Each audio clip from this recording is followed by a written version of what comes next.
and welcome to BonkTable. I'm Mass, and I bring with me Karl. Introduce yourself. Hello. Huckleberry Smash, also known as Andrew. Introduce yourself. Huckleberry Smash! Perfect. And Peter. Introduce yourself. Hello. Hello. And with these three fine gentlemen, we're going to talk about the Indiana GT for everybody. Yay. So, we're going to go through each of your guys' games. I think we're going to do this order of top three. So, Karl, Peter, Andrew. And I know Karl likes to rank his games, so you guys are all going to have to rank your games that you played as well. And, yeah. So, first thing first, we're going to go through each of your guys' lists. Karl, you have not sent me your list, but I am on Longshanks right now looking at it. So, let's go over it. Karl, tell me about your list. You played Bosun Super Heals. Yeah, so this is, all three of these lists are going to look a little familiar. Might be some explanations for that along the way. But, yeah, no, it's a bread and butter Nords list. It's just fun to play. It's got your generic... I mean, the fourth character is really the interesting bit of tech here, just because those Bosun are really, really nice. So it's a Konungyr and two Bow Chosen, a Volva, and a Huskarl MSU. And then it's a Blooded with two Trolls, and Blooded's got the God Spear, and then a Vargyr with two Werewargs and two Goltr. And your Warlord is Volva? Of course. And it regens like 22 wounds a turn automatically, plus heals from the Volva, so averages, if I need it, like 26 wounds of healing a turn, if the cards are played right. So it's just a fun list. Bosun are still really good at shooting. They were an interesting tech piece that I was testing for this. So, yeah. Sweet. How do you kind of play this list? Like, I know in previous talks you've said that Nords has played kind of Horns of the Bull style. Do you still play this list Horns of the Bull style? Do you play with the decline flank? Or do you kind of just like rush in there and hammer your opponent? Oh yeah, this is Horns of the Bull. Got the Wargs and Trolls on a flank, the Goltr where they need to be, Bosun holding down the center, Volva where she needs to be, and then it's basically just start pinchering. And then, as the other units are moving forward and starting to turn in, anything engaging them is going to start giving up flanks to Bow Chosen. And you have opportunists from the Konungyr, what just gets more ones? Yeah. Nice. Well, just, yeah, more hits in general. They, being able to override Tenacious 2 through simple volume is a pretty big thing that the Bosun have going for them. Still love the Stalkers, but was looking for a tech piece to deal, or to just test out how it worked, basically. Sweet. I quite like your list. I think it's pretty good. We know it's pretty good because you did very well. So with that, we're gonna go to not Huckleberry. Sorry, Peter. You also ran Nords. What did you play? I did. It's a pretty similar list to Karl. Volva Warlord with Huskies. Connie with double Bow Chosen, double Steel Chosen, a Blooded Warband with Trolls and Goltr, and then another Blooded with Trolls and Goltr. One of the Blooded has Tyokul. So he's got Tenacious 1. That's a good upgrade. It's actually really helpful, especially on Trolls. So how did you play this list? Did you do the same thing as Karl? Did you play Horns of the Bull? Yeah, I mean, Hordes of the Bull with Bosun in the center is the anchor point, and they can flip to whatever side they need to. So I kind of played the Steel Chosen the same way he played Vargyr, Werewargs with the Vargyr. It just didn't have the recursion that Karl's list had. Okay, so what were with the not the lack of healing, because you still have like plenty of healing and recursion, but like with the difference in tech, what did you see like difference between the two lists? I mean, we did play round 3, so we'll talk about it then. But okay. It's just kind of Karl's list moves a little bit faster. Mine is just kind of the inferior version of his list. I like Steel Chosen. I think if they can get the hit into SK, they kind of take out MSUs really well. And if people focus on the Steel Chosen too much, then the rest of my list gets to kind of do whatever it wants. And then the tar pits are the Trolls. Yeah, there's definitely circumstances, because I don't know about pretenses, but like I wrote both the lists for testing, and I generally found that there are situations where the Steel Chosen perform well, and when you get to those situations, you are really, really glad you have them, just because they've got that built-in Clash 3 for the Dread. Line Breaker is really helpful in certain matchups.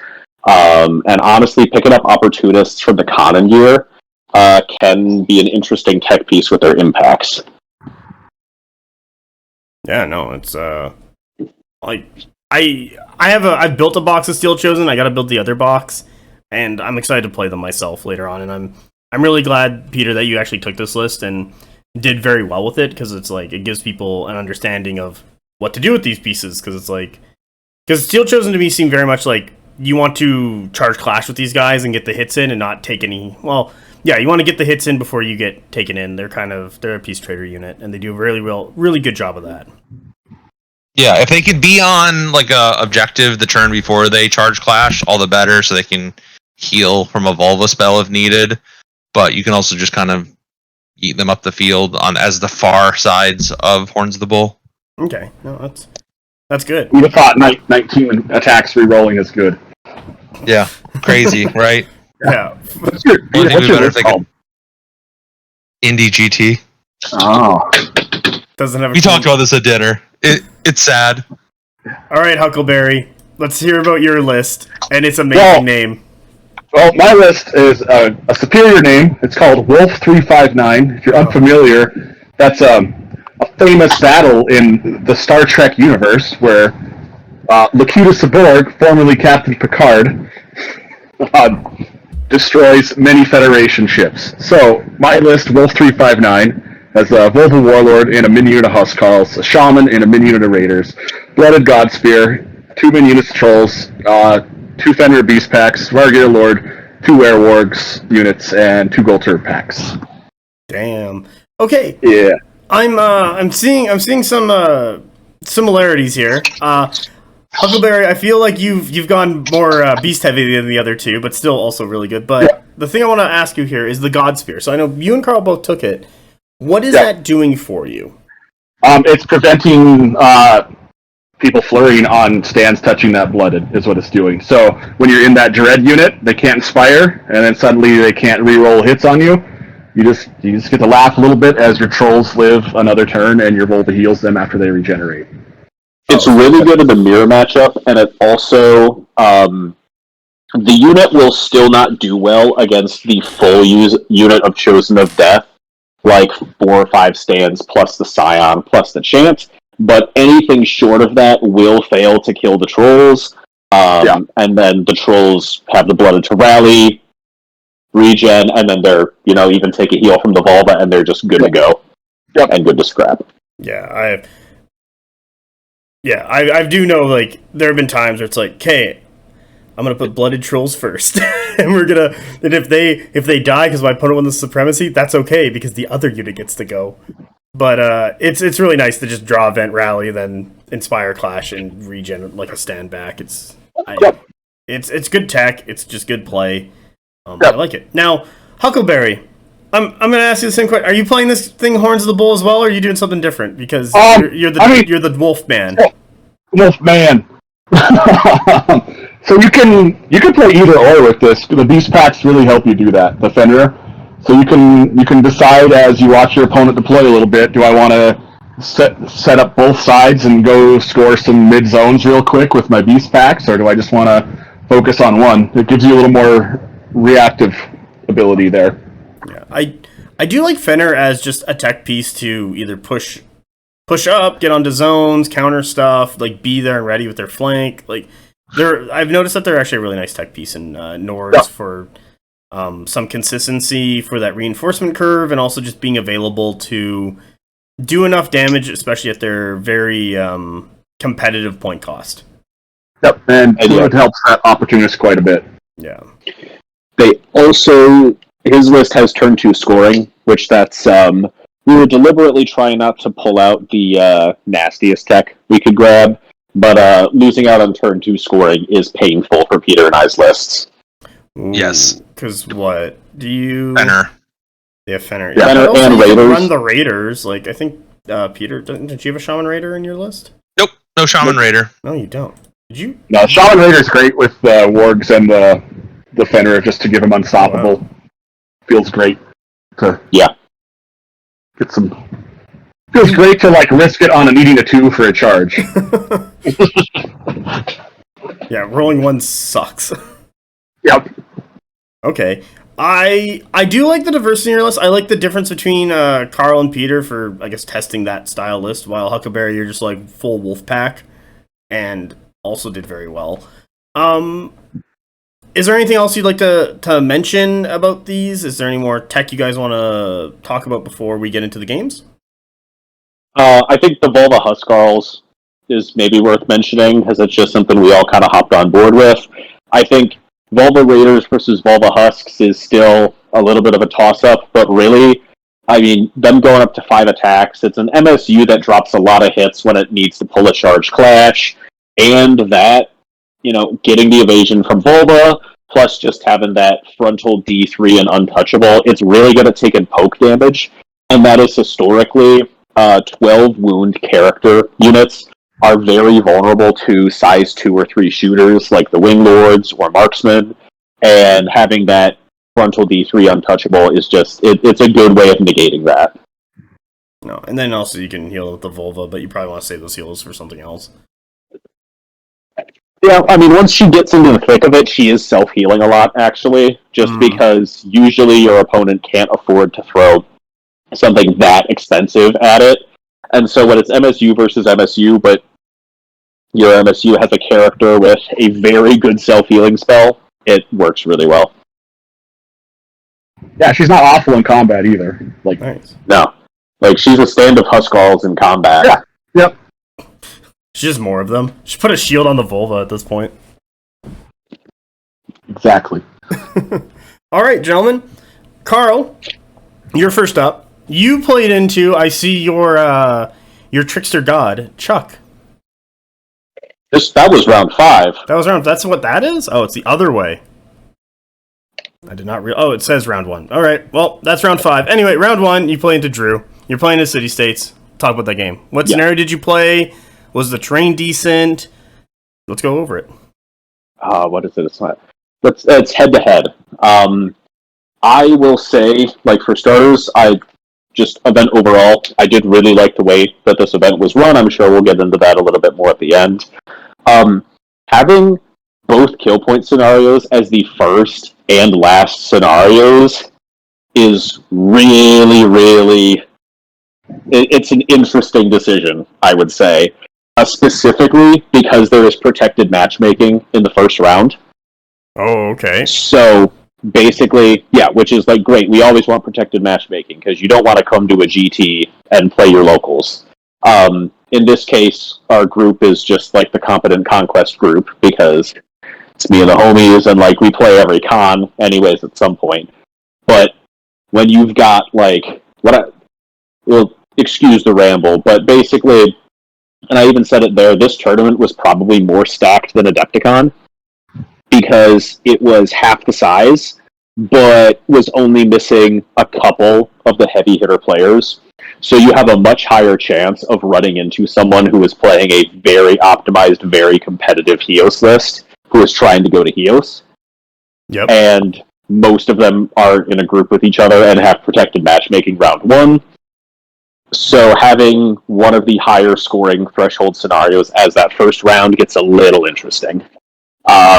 Drew was playing a not great city-states list. It was, I think it was Aristarch Warlord. Yeah, it was, but it was like a Polymarch, it was a Hoplite block, 2 Chariots, some Thoras, like a couple units of Thoras with Thyrians, but they didn't have Lukagos, Talos, Hefi, unit of Polymarch and Agama. It was kind of bread and butter city-states from what we would have expected, like, a year ago, but minus, like, the second Talos and minus a couple Chariots. He did not deploy correctly. He basically he put his hoplites on his 4-point zone, which basically, because of how things ended up shaking out, it basically meant he wasn't contesting the midpoint zone at all. And he just kind of got locked and turtled back there because then he saw my wargs threatening his hoplites, so he put Thoras in front of them. So I just let the wargs tar pit the Thoras for a few turns, basically boxed him into his own deployment zone. He scored... Mass probably has the thing up on Longshanks. I think he scored 2 points because he killed 1 unit of Bochosen, but it was basically just that it ran him over. Not much you could really do there. So on Longshanks, it just tells me your wins. I don't know how to access more information round to round. Unless I go to versus or something. Oh, if I go to versus, it'll tell me. Okay, let me just go to versus. So, just subscribe to Longshanks Plus. There we go. Yeah, that checks out. Yeah, it was and the Bochosen that died, that was after they dumped 2 volleys into the flank of his hoplites, and then charged a Heffy to tie them up, and then they just spiked their rolls bad against the Heffy, because honestly, that monster against Evasion 2 with Bloody the Einherjar actually doesn't do that much damage. He didn't even kill them, he had to pick him up with a chariot later, but those were the 2 points he got, and then it was just kind of well, I had lunch, got ready for the next round. Nice. So a good warm up was how I don't know, what would you rate this game? Did you enjoy playing your opponent even if they didn't provide you that much of a challenge and you kind of got a warm up? Yeah, it was a fun enough game. Tried to give him some advice to move forward. I would, give it a 4 or a 5. I mean, it was just kind of, he also made the classic mistake of being overwhelmed, and he started throwing his stuff at me as it was coming onto the table, basically. So, yeah, I'm dealing with one thing at a time, and then by the time his Agama finally got in position, they basically made a charge clash through hindering water into trolls that were not in water. So, his full unit of Agama with the Polymarch killed, a stand of trolls because they're on 2s. Don't get Inspire, don't get Flurry, because I had the Godspear position correctly to deny the Flurry from most of his stuff. So yeah, it was just that Death Star unit just kind of evaporated, and then it was just over from there. Yeah, so it sounds like he was heavily outplayed, and yeah. Well, I'm glad you gave him pointers to go on to his next couple rounds. Actually, having the Longshanks open is super nice just to check out how everything went. Yeah.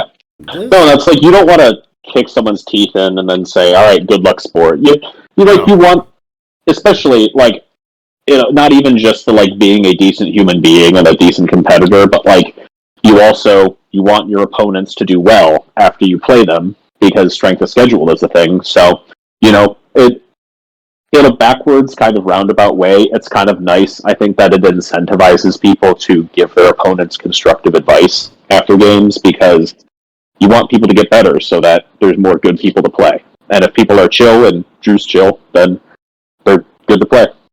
No, that's good. I do agree with you on that one. I do enjoy the after game talks with players of hey, you made these mistakes, you did this good, this needs a little bit of improvement, I see what you're doing here.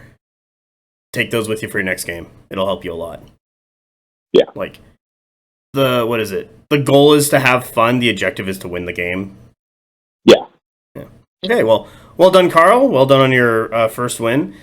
Peter, you, good sir, now that I understand how Longshanks works, played a gentleman named Bill Riley, and he played Spires on head-to-head. How was that game? It was a good game. He was a super nice guy. I think he's part of the Cincinnati community. He deployed kind of wide. And he was a nice guy. He kind of concentrated most of his stuff on my right flank. So it meant, because with how I deploy this list, it's basically each half is the same, and then whatever half needs more support, the bosun go into it.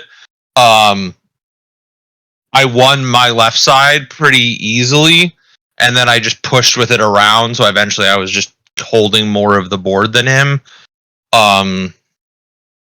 He's a super nice guy. I think he called it round 7, maybe 6. Won some important, priority roles and kind of helped me win the game.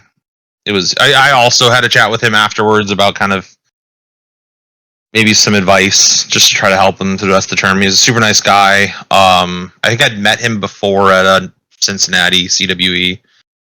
Conquest Aftercare. Yeah. Is that what we're... Do I need to make a channel in the BonkTable Discord for that? That sounds like it'd be a cesspool, but hey, you do you, buddy. No, I'm not doing that. Well, then someone's gonna come in and tell us that we're using the channel incorrectly, and then I'm gonna have to name it Aftercare and Nords. Yeah. All the channels in BonkTable are slowly being called whatever it is and Nords. It's the channel where you give people cab fare after you beat them. Oh no. Oh. Oh my god. Oh, it's funny though. So that's good. I do like that about the Nords and also like the Horns of the Bull style because of how even it is, and you can kind of just do that maneuver, especially on an asymmetrical board or table like head to head where it's not the same.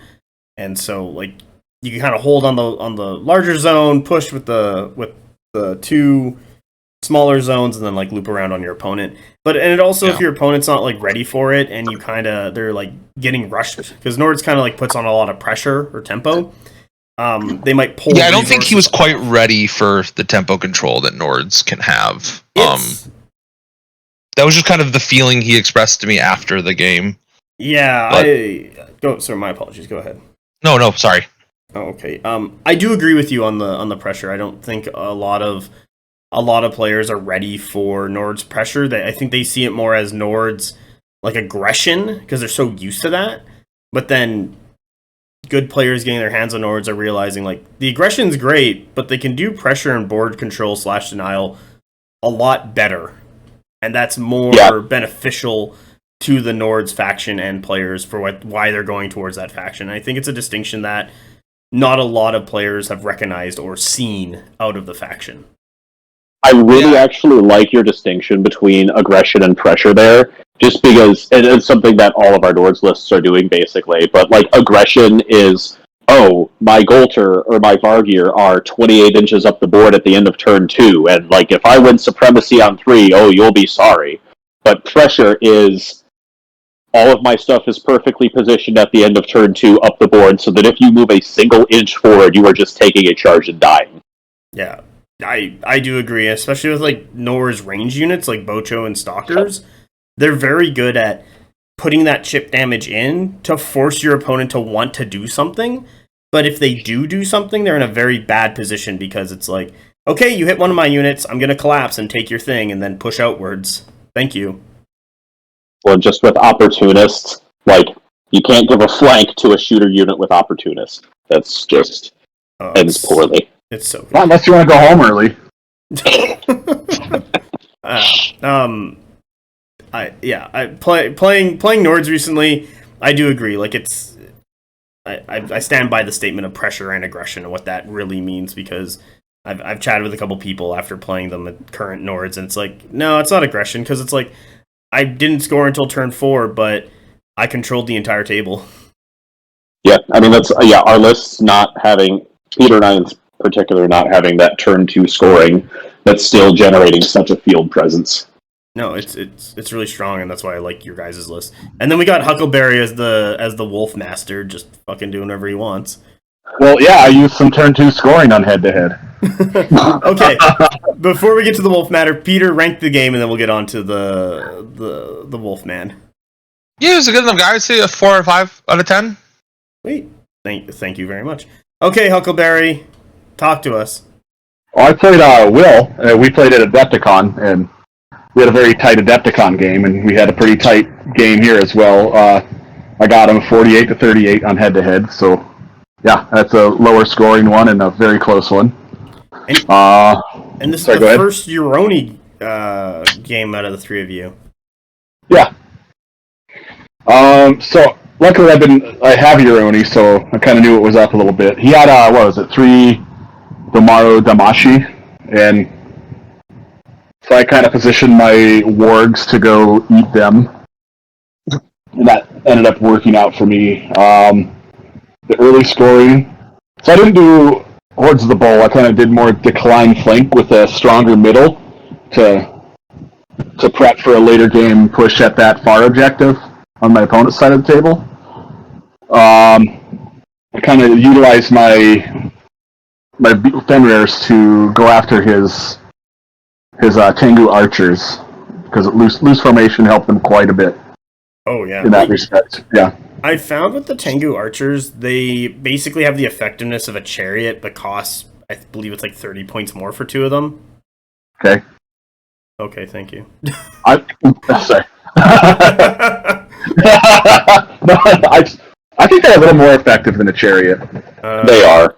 Yeah. Yeah. I just think they're too expensive. Like, it's good shooting, don't get me wrong. It's just they're kind of pricey for the shooting. I've been loving. I love them when I run them. Yeah. I think just what they do and how they fit into the activation, where they give you a very good card for Euroni, especially because it's usually linked to the Warlord, so on that Warlord turn, they give those extra foo cards that your other regiments can use to get fluid formation, and on top of that, you're just, they're, like, chariots are a little over, or a little under, I guess, on points-wise anyways, and their output, I mean, it's solid output for shooters. Oh, yeah. And especially with the Damaru, that they can just shoot through, like, that's great. Yeah. So we played a pretty tight game. I found myself, I think around turn 4, just move charging some things with some wargs just to keep them off the point for a couple turns. So on the big center objective, that was a big key part. I mean, I knew I was throwing them away, but then they lived a turn longer than they should have after that too. So that really helped me a lot because he did start fighting back pretty hard. He made one play mistake to where he couldn't charge me because the unit behind an engagement was like clipping by a quarter of an inch, essentially. So I don't think Will will ever make that deployment mistake again. When he'll start giving his units plenty of room to charge other things in the front. Because it took him a couple turns to side shuffle over to get into a place. And by that time, I think my wargs had died that I'd thrown into him, so it was almost kind of moot. Nice. Yeah, so the wargs are nice for just pinning things back and letting mayhem ensue. They're a very flexible unit. Like yeah. Whenever I see like wargs and especially like Fenr, I just find them really flexible. Their glow up, like since they've been, they got a couple updates. Like their glow up has been really good for them, and I think they're at a really good spot right now. Yeah. Yeah, they've been progressively getting better. I think if they were any better, they'd be too good, but if they were any worse, I probably wouldn't play them, so it's a good balance point. Oh, nice. And then, go ahead. And then late game, I was able to put my trolls blooded on the fire objective to kind of cement it in there. Because he had caught up and just really started killing stuff to catch up on points. So I was just starting to run out of things and having to deal with, tenacious commie units where it takes a toll on you. Yeah. Yeah. Your only being very durable is just like, oh my god, please die. Yeah. Well, yeah, Will's a great player and fun to play against. I was very happy to get another game in with him at another big tournament. No, I'm glad. How would you rank the game? Like on 1 to 10? Yeah, from playing Karl to not playing Karl. I wasn't good. Which end am I on? That's for Huckleberry to choose. It's a spectrum. Oh my god. I am on a spectrum. I know. I'd say I'd give it a 7. Yeah. Nice. Yeah, I think Will's he's gonna start beating people next year. Ooh. He's a Hell contender yeah. then. No, that's He's a good guy. Yeah, he's one of my locals. He is grinding hard. He loves this game. Oh, that's really good. Especially, and if he's playing you, Peter, you know he's gonna get good. Yeah, we play a game a week usually, so. Nice. That's good. All right, gentlemen. Round 2, you guys are playing... Hold on, the thing will tell me eventually, once I figure it out. We're playing Forlorn Hope. Oh, thank God someone has it locked down. Yep. Okay, Karl. Your round 2 opponent. Yeah. If I can... No, not the list. Open up the who you played. Wow, you played... Not that... What is that? That Tom guy. That Tom guy. Yeah, Yeah, I'm looking so at he's these one of my- backwards. That's the problem. Like, you played Huckleberry Smash. I'm like, nope, these are backwards. He's one of my local vanguards, my non-Kang vanguard. And yeah, no, he was running Giants. Oh, City States Giants? Yes. So he had double Satyr, double Promi, Hefe Talos, and then like a single Chariot and an Aristarch Warlord in Thoras. Yeah, no, Tom's a great guy. Not the most competitively minded player. He comes to these kinds of things to just get 5 rounds in, which, respect to it. But yeah, so it was kind of like just a weird thing with those Monster Mash lists where, like, you can be in control of the game, but just because of how monsters spike, it's not really over till it's over, and then once it's over, it's really over, if that makes sense. So, now, what he should have done is been very, very conservative on Forlorn Hope, and let me come to him, or make me come to him, and then just fucking pile all of his giants into one flank, and just run forward, do march charges, get the Talos and the Satyrs onto zones, overwhelm my ability to shoot him down, and then use... Oh, he had 2 chariots. And then use the chariots to harass my shooters and my other units and get in those flanks. Because even trolls and... even trolls and Bosun don't like taking chariots, especially when it's that ship damage on top of giants. But he kind of just threw everything up the board. My wargs... I won supremacy with advantage on turn 3, and my wargs literally just picked up his Warlord Aristarch, so he never got to use the active Warlord trait. He has Promethean, or his the Oracle is the Warlord. Oh yeah, the Oracle was... Okay, yeah, but even then, either way. losing the standard and initiative is going to be good for you. Yeah, I just picked those up beforehand. And then, his chariot, he marched at full distance, so Bosun shot half of its health off on turn 2. It was just very running forward. And then he split deployed all of his giants progressively. So I was able to pick the fights that I needed to. The Talos went down really quickly from a Bosun volley on 3 and 4. And then Wargs took it in the flank. And, I mean, yeah, it's R4, D3, but... You can't really take 20 hits in the flank from Wargs. Then shrug those off, so...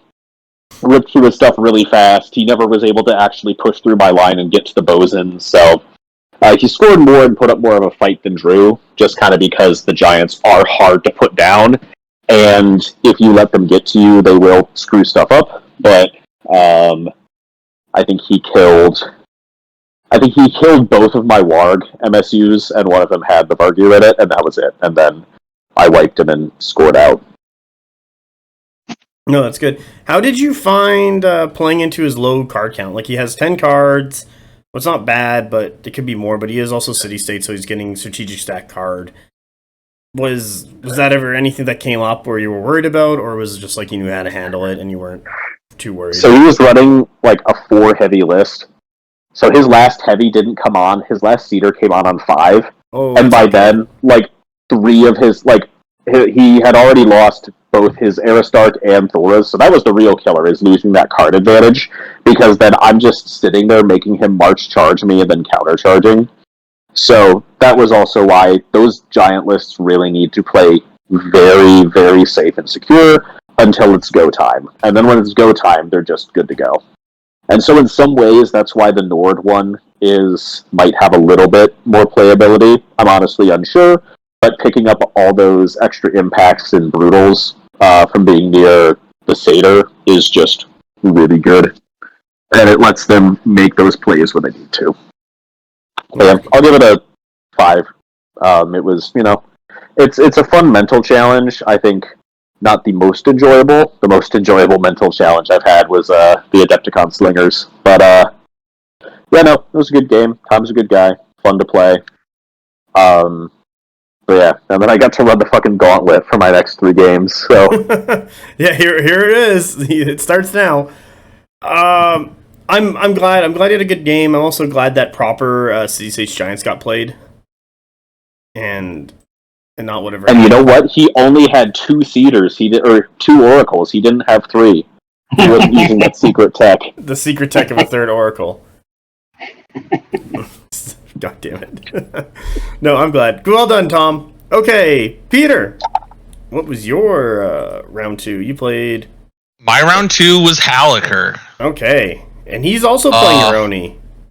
He was running a 12 card activation. It was a bit of a weird board setup. There was impassable on either far side of the objectives, so it shrunk the board by about a third. Oh, okay. Yeah, it was weird. I will say the one weird part of all of the terrain was that there wasn't a key for what each piece of terrain was.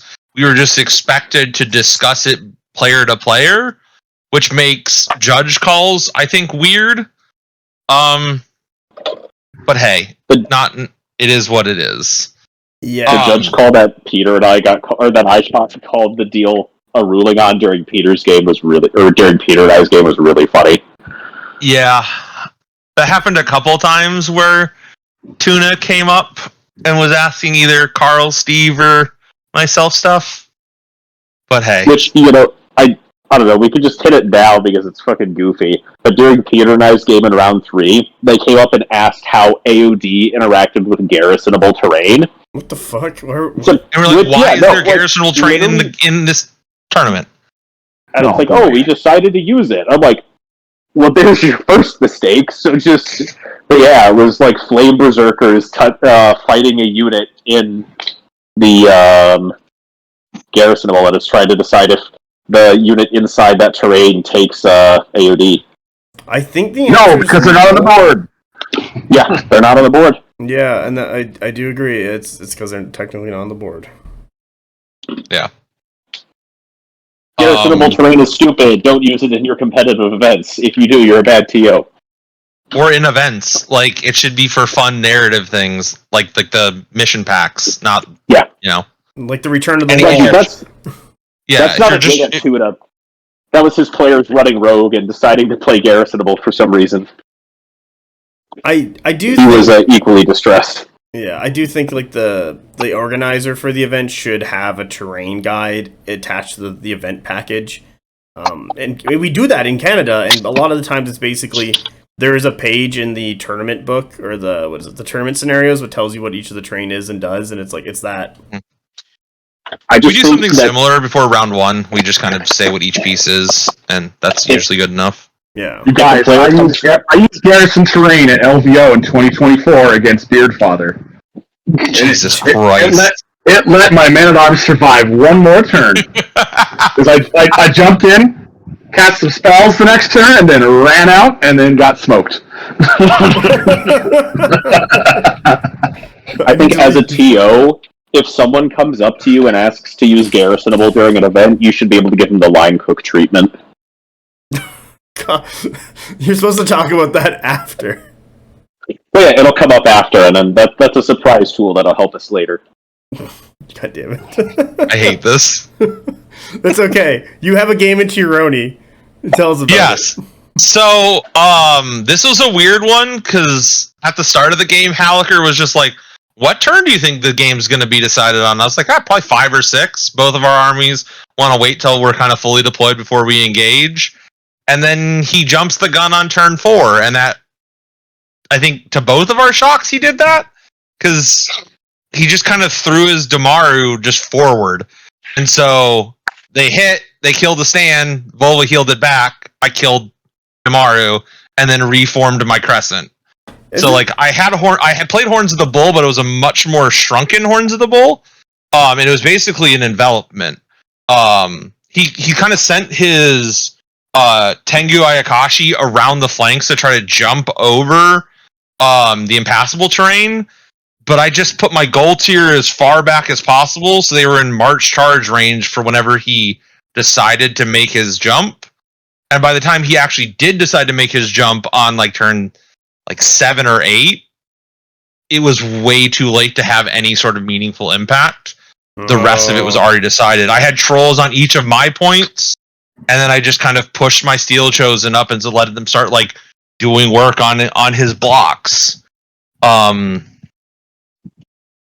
It was a close-ish game for a while, and then because he jumped the gun so early, I got to score out on 4 points towards the end of the game, and that just kind of spiked my score at the end.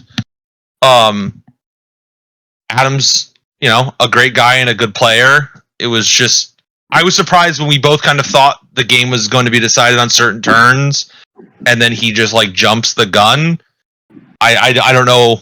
I think he even didn't know what he was thinking when he did that, because we did the kind of aftercare after the game.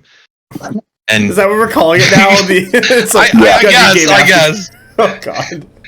Wild card. I don't want to get aftercare from Huckleberry. I'm going to be real honest right now. I feel like it's going to go bad real quick. I'll give you a towel.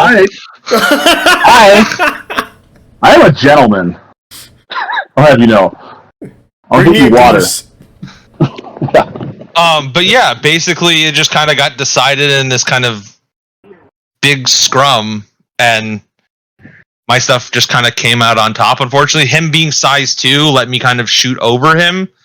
So while I may not have gotten opportunists on all of my bosun shots, I got to shoot every time. Is Peter size 3? Because Haliker's size 2, but Peter still came out on top. It's like when you get on top of elevation in the game. That's why Peter gained size. Thanks, guys. You're welcome. Okay, so with because you had impassable on the left and right of the zones of the zones, it was a weird terrain layout. I've seen that before on Forlorn Hope, and it really doesn't allow you to bring force to the zones. And because of how reinforcement works on that scenario, it really doesn't allow you to bring force. So it kind of forces you just have to push up the middle and get into a grind. Which is, that's kind of what trolls want to do. They want to just sit there and just keep healing back and keep just being a thorn. And they just did, and I kind of eventually wore him down. Yeah. What do you think of the Euroni durability? It's great. I've played Euroni, a decent amount at this point. I think they're more durable than I think. I think commie bricks are kind of great. Being able to have Trial of the Hakari is kind of gross. Tenacious 2 on a big brick is real rough to try to deal with. His big brick was only 3 though, so it wasn't the worst. Okay. Yeah, I do. I find Euroni kind of die to just volume. Baseline defense 3, resolve 3, even if they have their higher wounds, if you just pump damage, attacks into them, they'll eventually just die. But isn't that kind of meta right now, right? Is just volume over. But it's... The problem is when that brick starts getting big enough that volume doesn't really work on it. Mm-hmm. I think when you see a 5 brick with a character, that's when I get nervous. I've seen, I think it was 3 with a character, and then there was a paperboy in the back to do lethal demise, and I was like, please stop, this is horrid. Cool. Overall, good game? What'd you rank it? Yeah, great game. 7 or 8. It was a great game. That's good. Nice. All right, Huckleberry, Wolf 359. Who'd you play? You played. That is. I played against the Federation. No, I played against Sorcerer Kings player Stefan. All right, tell me about the Sorcerer Yeah. Kings because I've heard they're very good right now. Yeah, well, he played air, a lot of air. I think he had a couple archer units and then some Steelheart Djinn. And the characteristic unit of his list was, I think, like a 8 or 9 block of the Initiates, the Marabari. Oh god, that list. Yeah, and then he would like air step it to reform it. So he'd like move, air step, reform. He has 8 of them. Holy crap! Yeah, so we both start scoring our 2 back zones on turn 2. But I go later, so I see where he's going to commit his big block, and then I just avoid that half until the end of the game, kind of thing. So I guess I ended up just doing more of a decline flank because of that. Because I had 14 cards, and I think he had 10, so I was able to just really wait and see, and I did pretty well on my round 2 reinforcements. He has. Hold on, I'm doing this count. Yeah. 1, 2, 3, 4. Like, okay, he has 11, and then he gets another card for his rituals. Okay. Okay. Yeah. Okay. So I was able to outcard him and see where he was going to commit that.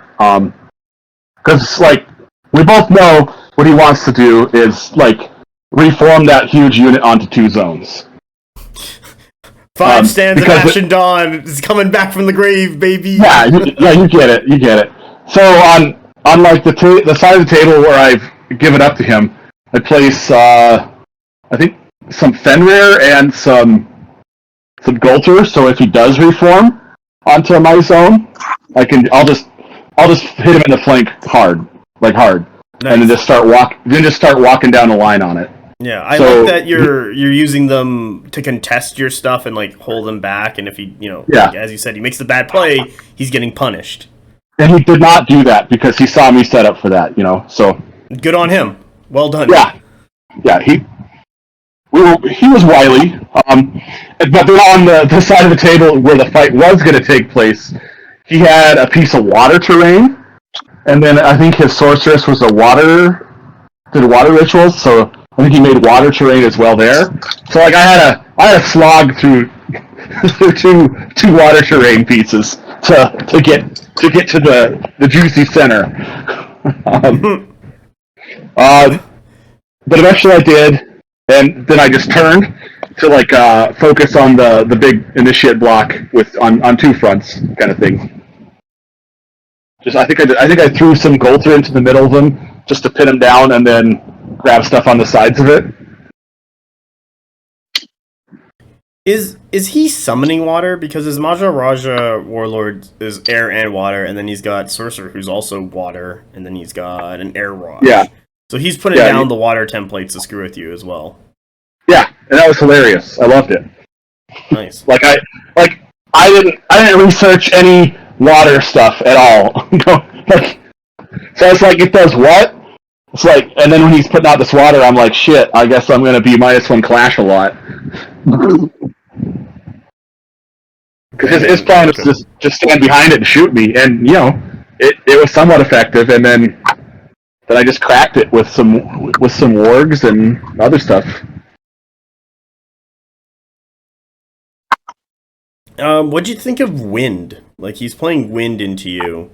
I think he should have played fire. I feel like personally, a lot of people would agree with that. Yeah, I thought it was interesting. I thought he was going to make more use of the Djinn kind of, what is it, that actor, the Sorcerer King's Djinn translocate thing. I thought I was going to see more of that. Oh, like when they do a ritual and then draw in, they can fly or whatever. I forget what it is, but yeah, he did that once, and it was a side scoot instead of a go through me. Yeah, was it On Soaring Winds? Yeah, that's the name. Yeah, Yeah, it's an action. He has the on-soaring winds action, so they can actually just do that instead of combat and combat action. Yeah, Okay. so they can kind of just do that to like escape combat or get someplace. So the I mean, triple and he was activation, you could. Yeah, he was triple activating a lot because he was hitting far side a lot, so he was rearranging cards and triple activating. But It is one of those things where, like, yeah, like they can do it, but it's probably worse than just doing something else with their triple activation. Yeah. And he just couldn't kind of keep up with me on the damage output on the flank that I was taking. Because the cleave 2 on the Jin did not matter to me at all. Oh, everything's everything's evade too. too. Yeah. But we had a good time, and he got to do crazy reforms. No, that's good to hear. How would you rank it? Like 5 or 6. It's a good average game. That's good. Also, you have a very dominant lead at 71-19. Yeah, like I just worked my plan on scoring and just kept because you go into that, you see what you're going to avoid, you see what you're going to kill, and you just stick with it, and the score will tell that tale at the end. Oh, well done. Good job, man. All right, Karl and Peter. I know you two have been excited for this one. We get into our first Nords off between the two of you. Favorite game of the tournament for sure, at least for me. Man, it's so hard to pick. It's really hard to pick. It'll come out in the rankings, I guess. I'll have to decide by the end of this. Yeah, so you two... I'm trying to find you guys in... You guys played Off Balance. Yep. Yes. So, Karl, what was your thoughts on the matchup? This is like it's basically a game of chicken the entire time, and it's who gives up first. Because his big difference is he had 2 bloodeds, so both his trolls, breaking his trolls doesn't really do anything, because both of them have that ability to just pop back up.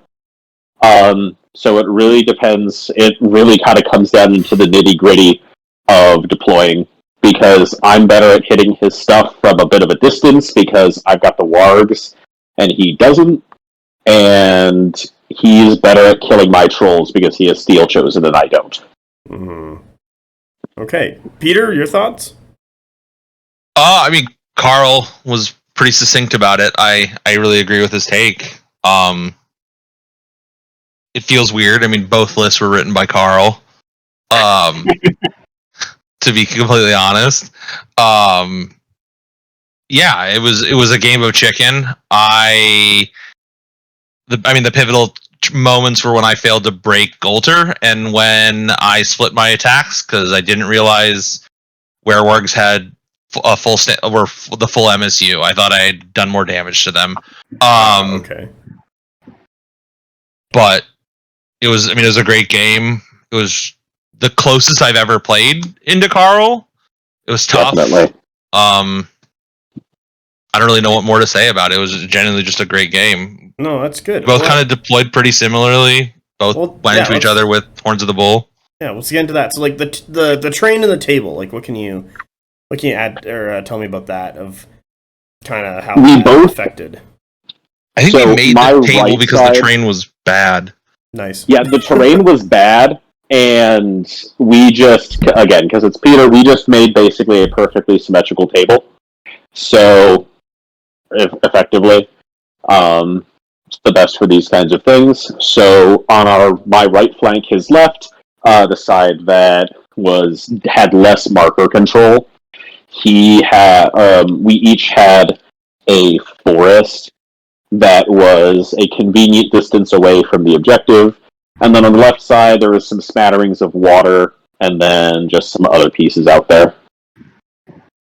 Okay. With impassable in the middle. Oh, okay. Splitting the zones and the objective markers. Yes. Okay. I have seen that occasionally, but most of the time they put that piece of terrain, I want to say, like, closer to the table edge, blocking off a zone or blocking off an objective. I've noticed in a lot of train setups for off-balanced. Yeah, that gets into a little bit of a weird one. I mean, it's going to come down to personal preference, and obviously the TO is usually going to set it themselves. That impassable was actually the only piece that had been there when we got there, and we were pretty much fine with it. So. Oh, okay. All right. Well, Peter, tell me how you deployed and got in there against Karl. I deployed pretty standardly. I split my forces into half, and then I deployed my bosun up the middle. I moved my bosun up first during turn 1. I got both of my reinforcements in. I was a little behind the curve on turn 2. By turn 3, I had most of everything there, if not everything there, and then I just started moving up. And then Karl and I kind of played the waiting game. He got a couple stands of bosun early on with his bosun with the Connie brick, with the Connie in it. God, it was 2 weeks ago. I'm having a hard time remembering the game. It was actually the other bosun. It was the bosun without him. Yeah, we basically got into so the early plays we were pretty split deployed. The only thing was he was a little bit better concentrated, or more concentrated for aggression on the flank that didn't have the objective markers. Okay. Which was, it ended up not really being a factor, but it could have been. What really happened is I had a late card. So we were basically the exact same card count the entire game, because both our lists are 13, and both of them have almost identical reinforcement curves. So the big one, and I had my Vargyr in Goltr for that one, because I needed them to make a play later in the game. So the big ones were at the end of 2, because I had that last card. My bosun actually took a aggro play and stepped forward and picked off a stand of his bosun with 7 wounds, which is fairly significant because it means on average his Volva will not be able to heal an additional stand back, and it means that going into the next turn he needs 2 stands, or he needs 2 actions to effectively get his bosun able to inflict a similar amount of damage on mine. And mine were out of Volva range, but they had a stand touching the objective zone, so I would have been able to heal. So going into 3, which was kind of like a big turn, I had a slight advantage there. Also, just in this capacity, it wasn't really, I'd say, it was not even necessarily the Wargs in the difference that shifted it. It was actually the Vargyr, because he had on his far right flank the Connie with the Steel Chosen running down to kind of threaten my Trolls and Wargs. So I put my Goltr with the Vargyr directly across from them, because the math is pretty favorable to break the Steel Chosen on a march charge there. And that's what I was kind of gearing up for, because they were far away from a zone. They wouldn't have been able to heal. The Volva was a pretty good distance away from them. So any wounds that I inflicted on them, I figured were going to be pretty permanent. And then we were kind of playing a weird game of chicken on our right flank, where I actually backed up Wargs and reformed them into a 2 and a 1 in the back, which actually led to a mistake Peter made later in the game, and kind of had... Our Trolls were kind of in a standoff, because neither one could make a charge clash on the other without opening their flank to a bosun. And the big thing with that one as well was Trolls actually don't want to charge clash each other. They want to be on the receiving end of that, because they will almost never break from a charge clash received. So, and usually with the damage they'll take because of Dread, they won't even take the 10 wounds that they need to go below the threshold of healing a full stand back. So what the Trolls actually want to do is take the charge clash from the other Trolls, regen, and then clash back. Nice. Peter, keep going. Yep. Karl remembers the game much better than I do at this point. Yeah, I mean, he has the right summation. I had a better chance of contesting my right flank than he did than I thought he did. Flank. Left flank, sorry. It just didn't kind of work out. I tried to keep it as close as possible. I think the game was pretty much over by round 6 or 7. I wouldn't even say that, because there were a couple spikes. I guess I can go to the full narrator mode, because I can be pissed about this kind of stuff. But basically, the go turn was turn 4. We got all our reinforcements in on 3, because usually we're only rolling for 1 medium on 3. Made them both. My Goltr, we both had a Goltr on a kind of slipping. Mine was slipping up the middle to support, and that was the one without the Vargyr. And his other Goltr were positioned to put pressure on my Volva, Konungyr, the flank that he was already poised to win. Go turn, he won supremacy because he was advantaged, and he march charged my wargs with his Goltr. Unfortunately, they were in water.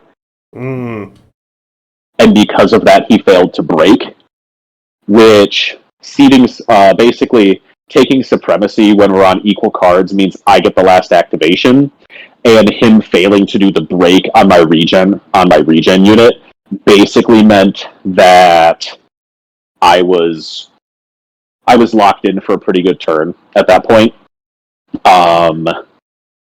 I followed up basically by my trolls took a Hail Mary and actually took themselves off the zone to box off his trolls and blooded, but he was unupgraded. I had Godspear, but I also had Bosun supporting. My Bosun basically cleaned up his Bochosen that had already been wounded that turn, and then by that point, even though I didn't score at that turn, I had a pretty decisive hold on the flank that had both markers. And then he took a charge clash on my trolls with his blooded and trolls because he needed to make a play and action needed to start happening. He was a little too committed on that side, so he had to take the move. I followed up by regenerating my trolls and clashing back, and then the wargs in their 2x1 made a charge clash there.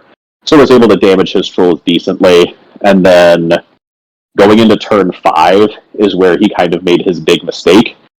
Also, my Goltr, because they weren't going through water, and with the Vargyr, they march charged his Steel Chosen and Konungyr and broke them, which basically turned that into a fight that I was just going to win. I lost like a stand to the back clash, but then I was pretty much set there with them right next to the marker to be able to clean it up. And then the turn after, Peter made the mistake of splitting his attacks into my wargs and my trolls because the wargs were in a 2x1 formation and he was sitting down. So he didn't see that one stand in the back. He thought they only had 2 stands left. So splitting attacks into a dread unit with 2 regenerating units, basically I collapsed and I got a double score, which basically flipped the game in my favor pretty heavily.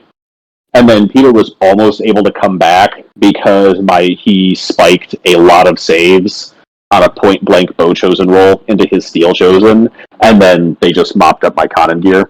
Because I think... Yeah, it was like, I dumped like 16 hits into him, and he only took like 7 wounds. And then he charge clashed me, and I failed every save off of... Yeah, like it cleaned up my Konungyr and Bosun. They just died immediately. He was standing up then. But yeah, and then after that it was just kind of cleanup, except the side I controlled had 2 markers, so I cleaned up the markers, got the point lead, and then because I had a full unit of trolls and I'd taken both of his trolls, and I had a full unit of Bosun, I just kind of started moving over, collapsed, and then was able to double score the last couple turns. So I think it was like in the mid-30s to the upper teens, but that really doesn't justify how close of a game it was. I would definitely give it a 9. It was a very good game, and Peter played it well. Oh, well done to the both of you. Peter, would you rank that game? Oh, easily a 9. It was genuinely one of the best games of Conquest I've played ever, and it was my best game into Karl. It was a lot of fun, really tough. It was a good way to end day 1. No, I'm glad. Well done, gentlemen. Karl, you're 3-0 into day 2. Peter 2-1, still very good. Huckleberry, are you going to be 3-0 into day 2 or what? Let's hear about your game. I sure am. Damn straight. No, I didn't think I was, because I played against 8 Chariot Kyle. Yeah, the 8 Chariot guy. Yeah, it's all the karma coming back for playing 4 units of Ash and Dawn for a year. Yeah. Compiled into 8 chariots across the table from you. Hey, at least you had to roll for them this time instead of just like turning to 11 cards show up. You're like, oh, fuck. I think that would have been worse for him. I gotta be honest, that would have been like worse for him, because I don't think he would have been able to counter deploy as much. Yeah, honestly, the secret chariot counter deploy feels gross. It's how I steamrolled Ryan's SK a few weeks ago. Chariots. So he has 2, 4, 6. He has 8 chariots, 2 MSU companion cab, 1 big block of companion cab with the Warlord Epakos and the lightsaber and combined arm drills. What Den gives the Thorakides with Minotaur, Thyrian auxiliary. I believe the ability to score turn 1. So I see he's dropped one of his companion cav for Thorakides. What I think is the correct choice. Yeah, I think you need that light unit in there. Yeah, and I think his big block of companion cab like went down a stand or 2 from the last time I've seen this list to make up for the point cost or something. Okay. Yeah, it was he's well practiced with that list. He knows what he's doing, so I knew I was in for a rough one. I got my wargs up. Put both my wargs on my left flank to just kind of show some power on that side. He did bring his light Thorakites out to kind of match them, but didn't try to go for the zone, because I set it up to where had he gone for the zone or charged one of the wargs, the other warg would have came in and wiped him. Okay. You know. Yep, good. You know, like angle your stuff a little bit, that kind of thing. Set up kill zones. Yeah. Kill your regiments. Yeah. So he didn't feel like donating stuff to me. And then turn 2 comes, he brings up some chariots, that kind of stuff. I don't get all my stuff. I'm able to just really push up my reinforcement zone. And he's playing more back zone because he doesn't want to come into me too much. So I'm able to score both of the zones pretty early on. And I don't go for any statues though till late game. Mm-hmm. I do eventually take the left flank because he realizes that it's a lost cause with my power over there, and then reinforces my right, so his left flank kind of thing. But it was a little late because I had my reinforcement line way up there, and I was able to long bomb, reinforce a unit of trolls up. I can't remember if it was like 24 or 30 inches, something like that, just right into the side of 3 chariots. So he had to counter deploy his big companion cav block to stop them. So that kept his big companion cav block out of the game for like 2 or 3 more turns after that. So his companion cav didn't start making its way towards zones until maybe 6, I think. As I was just kind of turning and whittling through stuff. And just trying to hunt down chariots one at a time. Yeah, it was a lot. It was a lot of them. I think at one point we had trolls fighting companion cav and no one was inspiring, that kind of thing. Mm-hmm. Trolls eventually win because they could regenerate, that kind of stuff. The true like match between 2 dread units hitting each other at Clash 2. Yeah. Actually, companion cav I think are Clash 3 right now. They are Clash 3. But yeah, dread units deserve each other. Yeah. Yeah, he's a real enjoyable person to play against too. Like, oh, he's great. I don't know. Yeah. Well, the way I look at it when I'm playing Conquest with somebody is we're both there to play a game together. It's a team game, We're gonna have a good time, and that's what we did. I was able to keep him off the zones with early scoring, and then just kind of set up kill lanes to where if he did want to come in, he would there would be the pain, and he realized that and tried to consolidate to one side, but it was probably a little late. But I was missing a lot of stuff at the end of the game, though, too. Like, there's a lot of dead Goltr. I don't think I had any Fenr left. He punched through a lot of Nords. Yeah, chariots will do that. But at the end of the day, not enough Nords. No, it's good to hear. And yeah. So you handle the chariots, got through his companion cat with the grinding trolls. Well done. What would you rate the game? Oh, it's about average for sure, because he's a very good player. It's got to be a 7 or 8. Okay, well done, Kyle. I do enjoy a game with Kyle. Hopefully, I'll get to play him again soon. Okay, well done, gentlemen. So first day's over. How'd you guys all feel about that? Peter, how'd you feel about the first day? Yeah, first day was great. Got to play 2 people I've never played before, and then I had a very good game into Karl. It was great. It was great day. Great games. Great time in Indiana. Sweet. He's back. Okay, Karl, how was your first day? I was just vacuuming. I can unmute whenever. Karl, cleaning the home while also recording a podcast. Nice. In my maid outfit. Okay, well, we do not need. Don't make me Photoshop stuff. Please don't. Please do. Oh yeah, no. Please do. Yeah, I think we need to see this. Hold on. Okay, I guess I'll start making a thumbnail right now.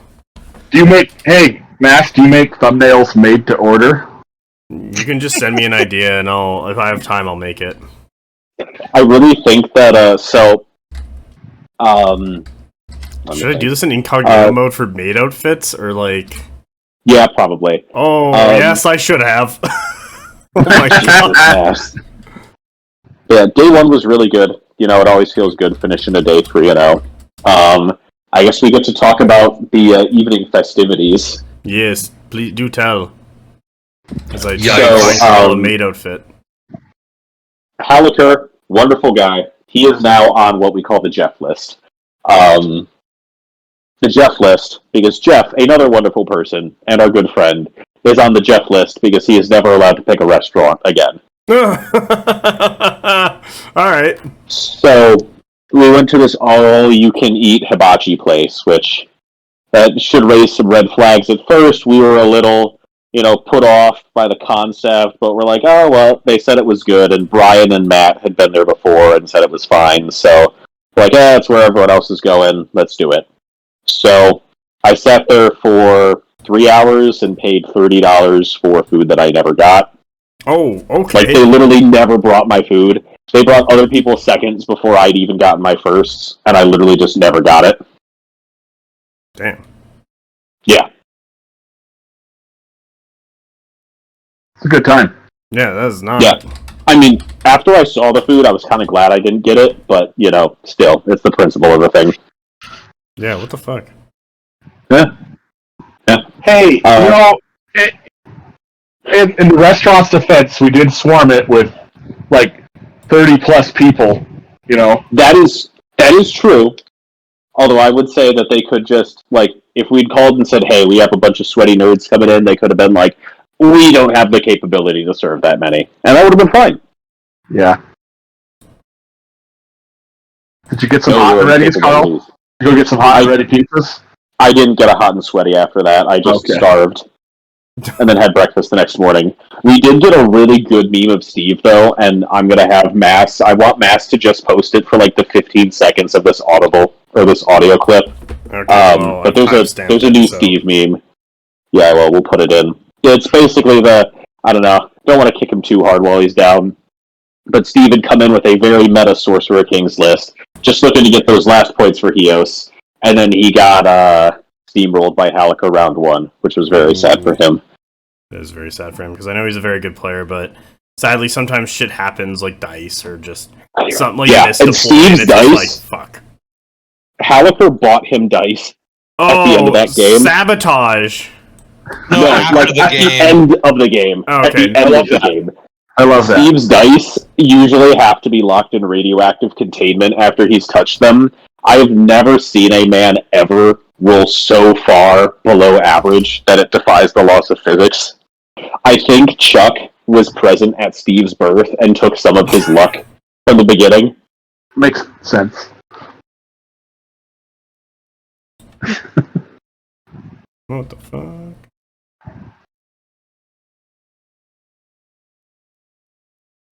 Okay, there we go. I'm building the maid, Karl, don't worry. Oh god. You said you wanted it. Now Huckleberry Yeah. will have some shit on you. Yeah. Oh god. This is gonna be in the video, what I'm about to produce, so I hope everyone's excited for this. Mom, I'm scared there's drugs. Competent Conquest Maid Cafe. Oh. Yeah. Is Ben the owner, or does Ben, well, he doesn't really play anymore, so I guess Ben's the owner. Yep. This is so dumb. Okay, Huckleberry, how do you feel about your first day? I had a good time. I liked everybody. Yeah, Glad. I felt good. Okay. All Is there any... I want to do is go 3-2, so I had accomplished that by the end of day 1. Awesome. Is there any takeaways you guys have from that first day? Like, I don't know, any lessons learned or things you would do differently? That game cafe, I'm just gonna say it, really nice. It's a nice place. Pretty clean. Haliker's pretty open about the fact that there's spray deodorant in the bathroom for sweaty, gross nerds. But more importantly, their cafe actually had really good food that I didn't regret eating 45 minutes afterwards. So that was pretty sick. Sweet. You don't have That's an true. incident like Flavortown? I think if I'd actually gotten my hibachi food, we would have gotten Flavortown 2.0 from what I saw of it. Yeah, it was really, really not good. It was just kind of a capstone on the day. Okay, we need to blend Karl's face a little better. Oh my god. Oh no.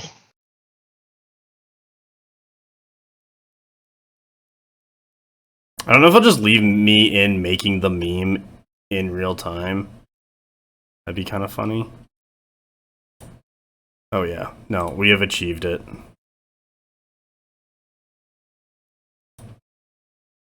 Yeah, fuck it, we'll roll with that. Save, and I'll export this and send it to you guys. Please do. Okay, so while I'm doing that, day Yeah, 2. other than that, I guess we can maybe, I don't know, the cap off particularly just because of some conversations earlier in the day, but maybe just the difference between what happens versus or why certain factions end up doing so well, because obviously people are going to look at this event and say that, oh, Nords are the most OP faction in the game because they won, or they completely filled out the podium, or Nords are so strong. Yeah, Nords are in a really good spot right now, but I don't think any of us on this call would even consider them in the top 3 for factions. It's really just, it's kind of knowing what your opponents are bringing. All of us buds in Competent Conquest were all bringing stuff that wasn't what we necessarily considered top of the meta, just because, we play what we like, show it up for a good time. But the thing that all meta lists tend to have in common is that kind of pressure versus aggression kind of thing.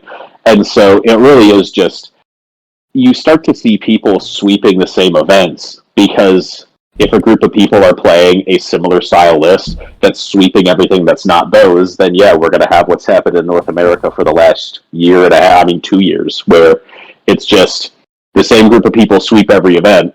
There's going to be a different order of placement every time because they're just friends having fun, but they'll pretty much sweep anyone else. Oh yeah, it was it round, I want to say 5 and 6 of Adepticon. It was basically the entirety of Competent Conquest was just playing into each other at that point. Yeah, and that's always been our goal with it, because it's just people that are good at the game having a good time with each other, people that we like to play. Guys in the group are my favorite people to play, so Oh. Yeah, it is one of those, like, it's easy to look on it from the outside and take certain assumptions based on lists, but really, we're just playing what we like. It's just those style of lists just kind of run over anyone who's not prepared for them. As, I mean, Peter and Andrew were both saying their opponents didn't really know how to deal with that Nord pressure. Yeah, no, I agree. Like, I don't think a lot of players in the general player base are ready for Nord's pressure and understand what it actually is doing to counter it. Although Steve has replied to Karl Made with "Why though?" and we're just going to leave it at that. Oh boy. Where's that at? I don't see it. Let me tell Oh you, no, even added. mass. Oh, there we go. This is so much worse than even I was expecting. That's going to be plastered in the video, so you're welcome, Karl. I mean, Let's go with my Tinder. Carl's got a vacuum in the picture, so it's like it's working. It's lore accurate, Karl. Yeah, He even this has is a more bow in his accurate. hair. Well, I cut my hair. Well, this is when you had long hair, so it doesn't. Okay. Round 4, Karl. As you, I guess we could do. Go I ahead. was going to say we could do Peter first for this one. Okay, Peter, you get round 4. You Okay. are playing into versus. Eric B. He's one of my locals. Oh, there we go. We played Echelon. So this is kind of the only game where I didn't do Horns of the Bull, and I actually did a decline flank. And I kind of just pushed up from my 9-inch zone up, and then I kind of just let my objective kind of be my weak flank. And this was a really close game, and in fact, I thought I was going to lose this game for a good third of it. It was the middle third. Like, my deployment was pretty solid. His deployment was really solid. He starts chipping away at me when I'm on the zone. I start chipping away at him. He's healing. I'm healing. My right side starts to break a lot more towards me as I'm getting both my Goltr up there and start just hammering the objectives after I kind of clear away his stuff. The big turning point happens when he tries to charge a unit of sword dancers through Steelheart Jin, fails the charge and breaks both his units. Oh, that's bad. Which then let me get Steel Chosen into the flank of his sword dancers, and I just picked him up. And then from there, it just kind of cascaded. And then pretty much he had sent his Rakshasa down the far flank, and he killed a couple characters there towards my home objective. And I kind of just, once I knew I could hold on both points and put enough stuff in the way of the objectives, I kind of just gave up on ever trying to contest the Rakshasa and just kind of turtled around me. And so I ended up just kind of flipping around and delaying the game as long, not like delaying, we finished the game obviously, but like delaying his ability to score extra points as long as possible. Yeah, it was a great game. Every time I play Eric, he gets better and better. I think he's another contender like Will that is going to be very dangerous at GTs very soon.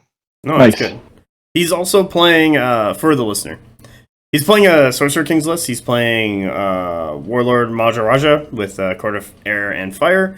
He's running one warband with like 2 Steelheart and archers with the Bakasura, and then a Raj under Court of Fire for double Sword Dancer and double Flamecaster with another Raj and some Initiates.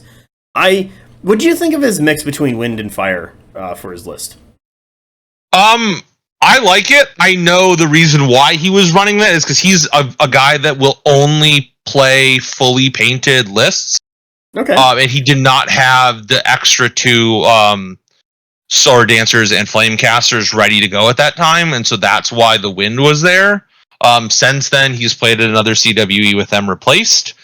It's interesting. I think Cleave 2 into Euroni is not a bad thing just to have on hand, and having some win rituals like I forget the one that lets you shuffle your intrusive thoughts, lets you shuffle your deck as needed is a pretty great ritual just to have in the back pocket. But it was great. I mean, the big thing was that he lost his Bound to the Elements Sword Dancer regiment pretty early on, and that was a big turning point because he didn't have that giant threat piece that unit is. Yeah, because doesn't the Raj have like 7 to 9 attacks or something? I believe it's 9. Carl can correct me. God. He's vacuuming. It's okay. Fair enough. It's an ungodly amount of attacks on top of having sword dancers there as well. It is a very rough piece to play around, and I'm pretty sure I killed it with a charge class trample with Goltr, but it being 2 weeks ago, I don't really remember super well.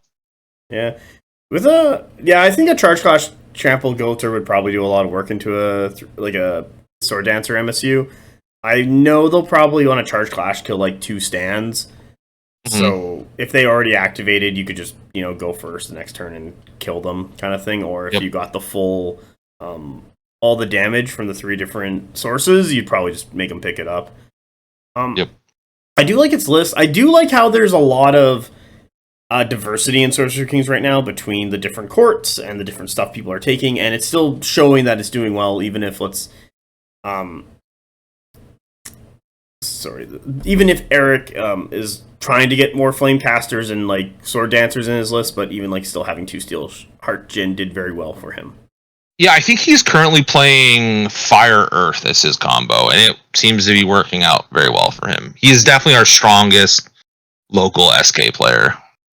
That's good. And you guys played on Echelon as well. Yep. All right. Well, another one with a theme throughout the tournament was just weird terrain. Is this just an ongoing thing? Like, oh yeah, wait till round 5. Oh, okay. Carl, do you want to talk about your round 4, or are we going to go to Huckleberry round 4?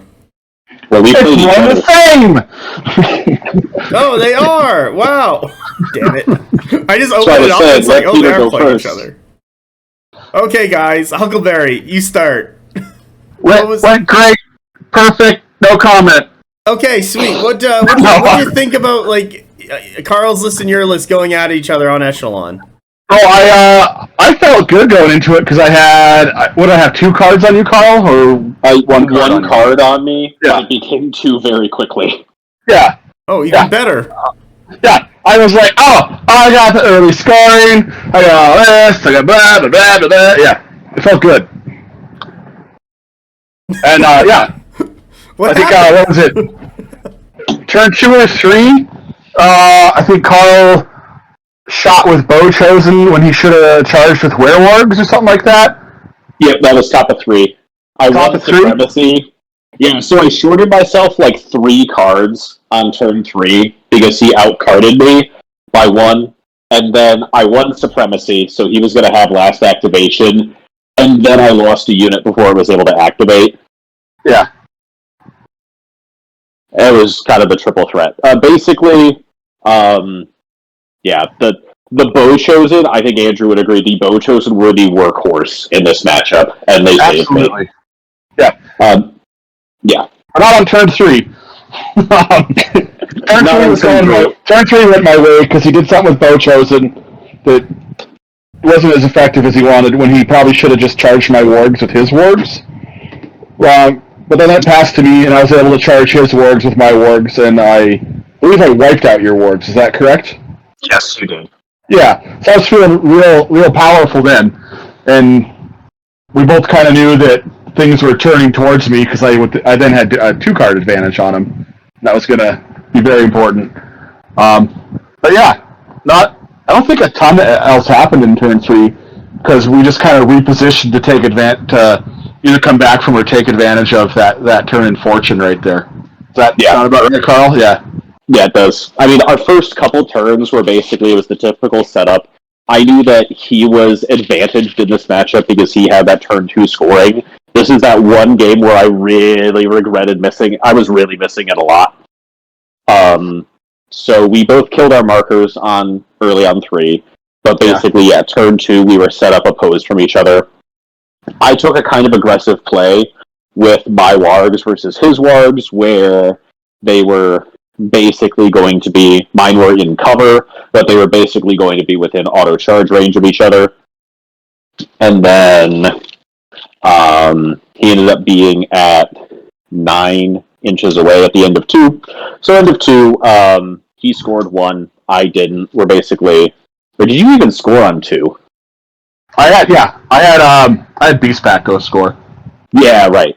But we were faced off pretty evenly. He had his Vargyr, he had his Blooded and his Vargyr Goltr on my left flank, his Shaman centralized, his Volva and Huskarls, and his Fenr, I think both Fenr, and both his Wargs on my right flank. At the end of 2, top of 3, I won Supremacy, and the Wargs were 9 inches apart, and I'm like, well, if I roll a 1 in this charge, I might just, lose, so I don't want to do that. So I shot with Bow Chosen instead, and they had flank shots into his Wargs. I was hoping that I could do enough to break them, or at least do enough to stop him from regenerating a stand, which is that critical 7 wounds? 8 wounds? I failed in both. He took 7 and regened, and then charge clashed my wargs, and he didn't roll a 1, and then just picked my wargs up immediately. Oh, I think that was the only curve. I did. I think that was the only time his Bow Chosen rolled poorly, though. Yes. Yeah, and after that point, I'm kind of reeling because we both killed markers, but then he's ahead on points because he got a turn earlier. He has better point control. He's basically staring down my flank. He's got Fenr ready to flank my trolls, Wargs ready to charge my trolls. He's bearing down on me very heavily. It was really, really not looking good. Yeah. And then Karl just kind of went into damage control mode, and I think you won all the supremacies except for maybe the last 1 or 2 after that, something like that. Yeah. Winning all the supremacies was definitely, I needed it to recover from my mistake, but I do think that one of my it comes from the Spires practice of kind of those counter punches with buffed units, but I'm generally pretty good at, resetting the clock and turning the gears back. Yep. So, took the hit and it sucked a lot, but was able to start making points or damaging points where I needed to. Yeah. No, you recovered like a champ, man. That was awesome. It was great losing like that. It was fun. You could have that big swing in there and then come back. Like, those are the kind of games that you go to play, that you show up to the big tournament to play. To see a big swing, and then can they recover? Oh shit, they can. It's a hard thing to do, but well done, Karl, for doing it. Yeah, it was. Because I don't like to get into the whole, the whole, oh, well, I'm toast, I'm going to lose, but it was kind of one of those, Andrew, man, I think you might have this. I was feeling like I did. And then, the supremacies just started coming in, and I had some Bow Chosen in some good positions. Yeah.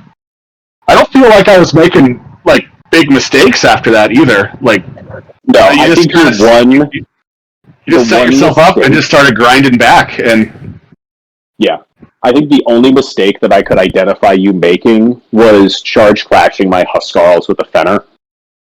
I'm not completely sure about the damage margin there, but that was to keep him back from killing something else. Oh yeah, because I think I might have charged yours. But his Fenr charged my Volva Husk, and then I did roll a little better than I should have, so I didn't even fall. I didn't even break. So then the Volva just regen them, put a stand actually back on the point where I needed it, and then they just picked up the Fenr on the back. Yeah, I remember, Karl. I was ahead on points then, and I think Warlord's worth 2. So I was trying to just stay ahead on points and deny you 2 points by just feeding you. Right. And then still, it grinds out. Like, I had to make a play that I really didn't want to, because I put my Goltr MSU into his Fenr MSU on a march charge. It picked him up, and it saved my trolls from getting flanked by Fenr. But it meant that Goltr took a charge clash from trolls. And then it turns into a really depressing fight for the Goltr, where it's like they kill a stand of trolls, and then the trolls regen it and kill a stand of Goltr.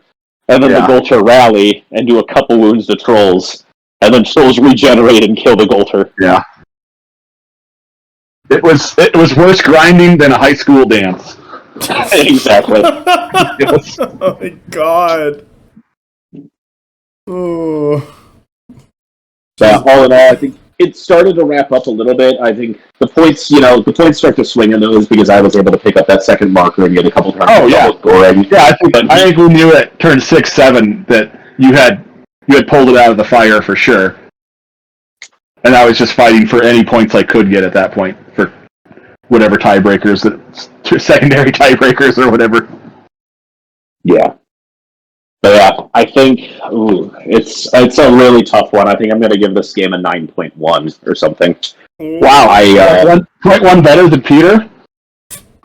Yeah, well, damn, I see how it is. Yeah, only whole numbers in the ranking scale, Carl. Only whole numbers. Then I'll give it a 9. Definitely a 9. Oh, no, it's really a 9.1. It's okay. It's okay, Carl. Okay, we all know who's his favorite. Yeah. Okay. I think I've only given 2 10s ever, and those have been insane games. And I lost both of my 10s, I think, but I think the one for this one, I would rank it just slightly higher just because I literally saw the icy hand of death creeping over me for my tournament win, and then the supremacy rolls just started working the way I needed them to. That's how she goes in Conquest. Yeah, no, taketh and the dice giveth. Andrew is due to clap me, because I think both times I've beaten him all 3 times we've played, but both times we played with 100k and Aspires, he basically tabled me, and I just happened to win on points. And then this one, he had me on the ropes, and then the supremacy dice just decided that I could win. And that's why I'm giving you a 0, Carl, because I'm extremely resentful. I'm extremely resentful. No, I give it a 9 as well. All right, well done. Well done, guys. Nice job, Peter. I forget. Did you rank your game into Eric? Yeah, solid 8. Okay, sweet. I was like thinking about it. I'm like, did we miss that? Anyway, he's a great opponent. Yeah, no, I'm excited for both Eric and I believe the gentleman's name is Bill. You played, if I recall. Yeah, the guy from Cincy. Yeah, for both of them to.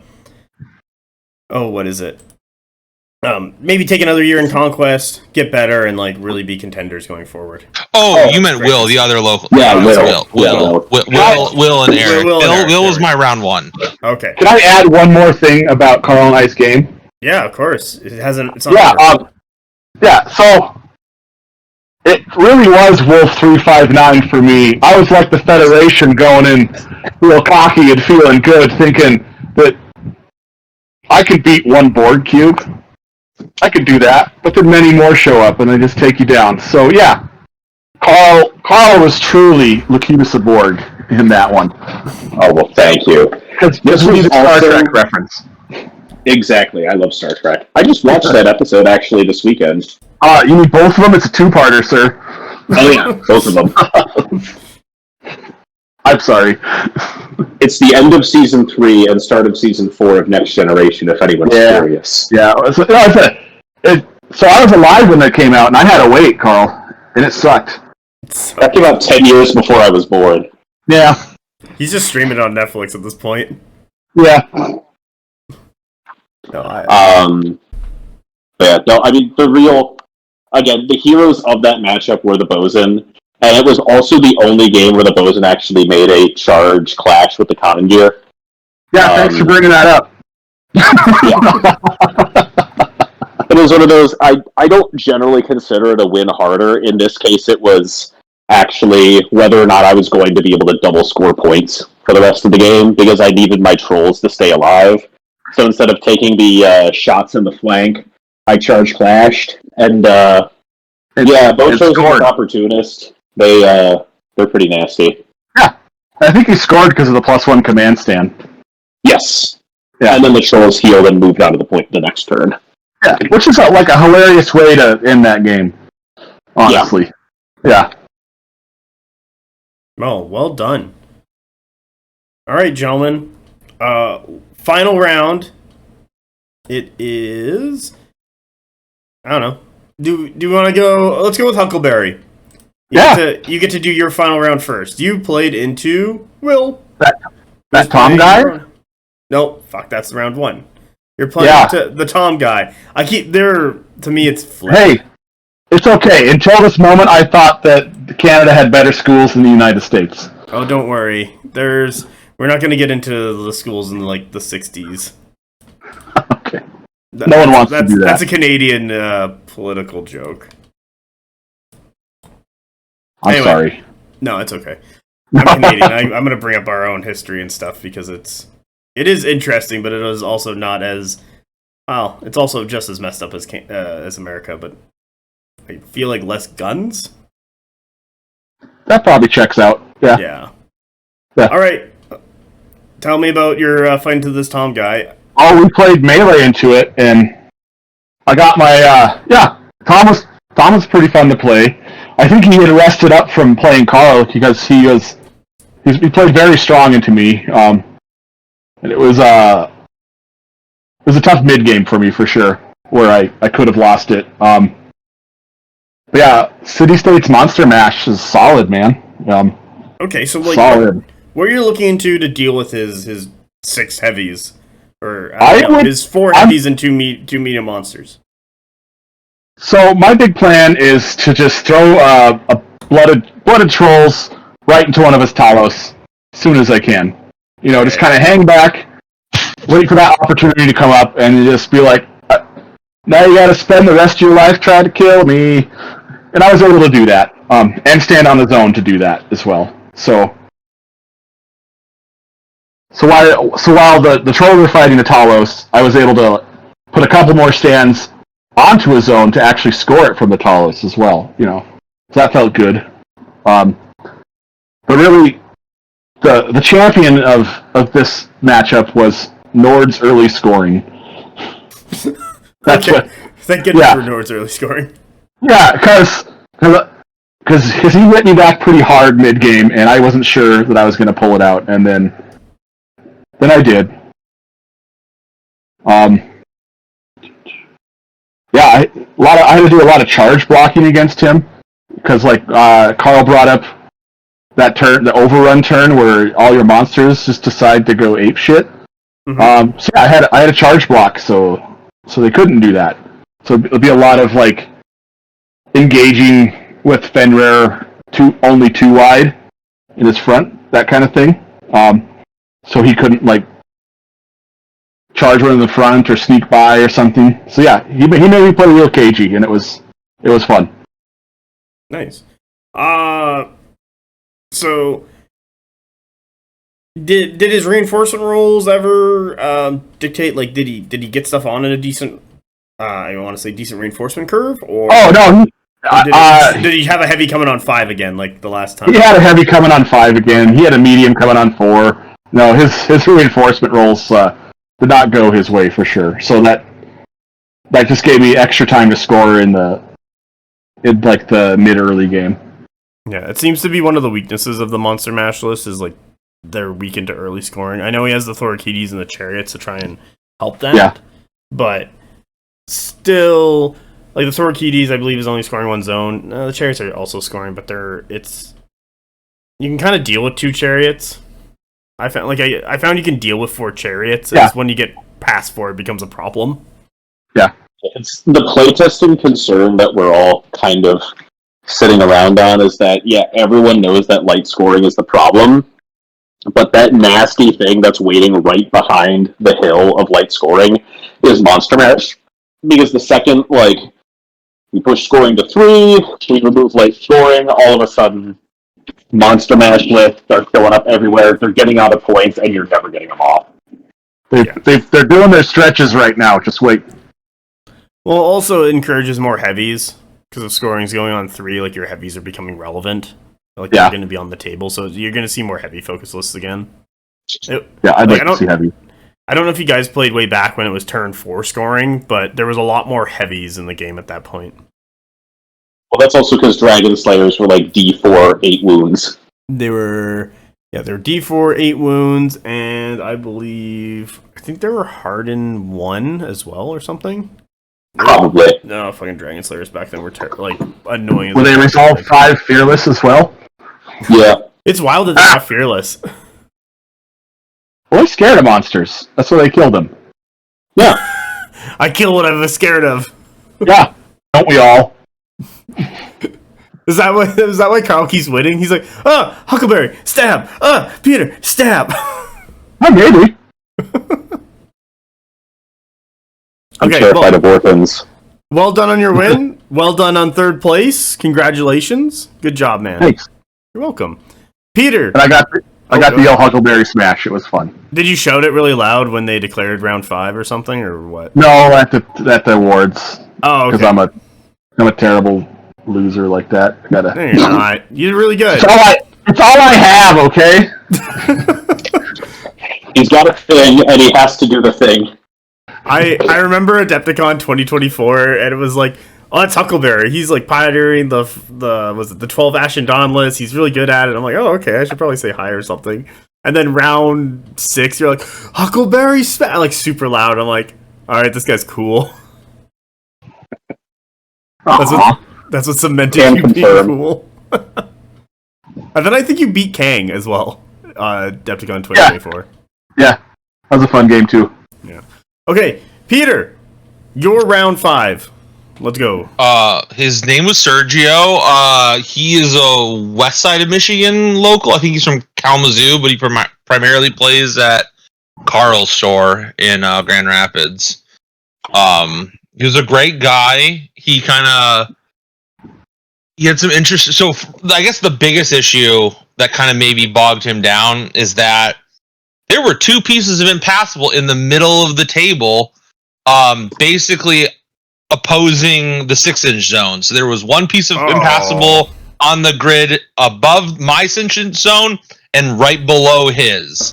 So it really made collapsing hard, but it had this really unfortunate kill lane.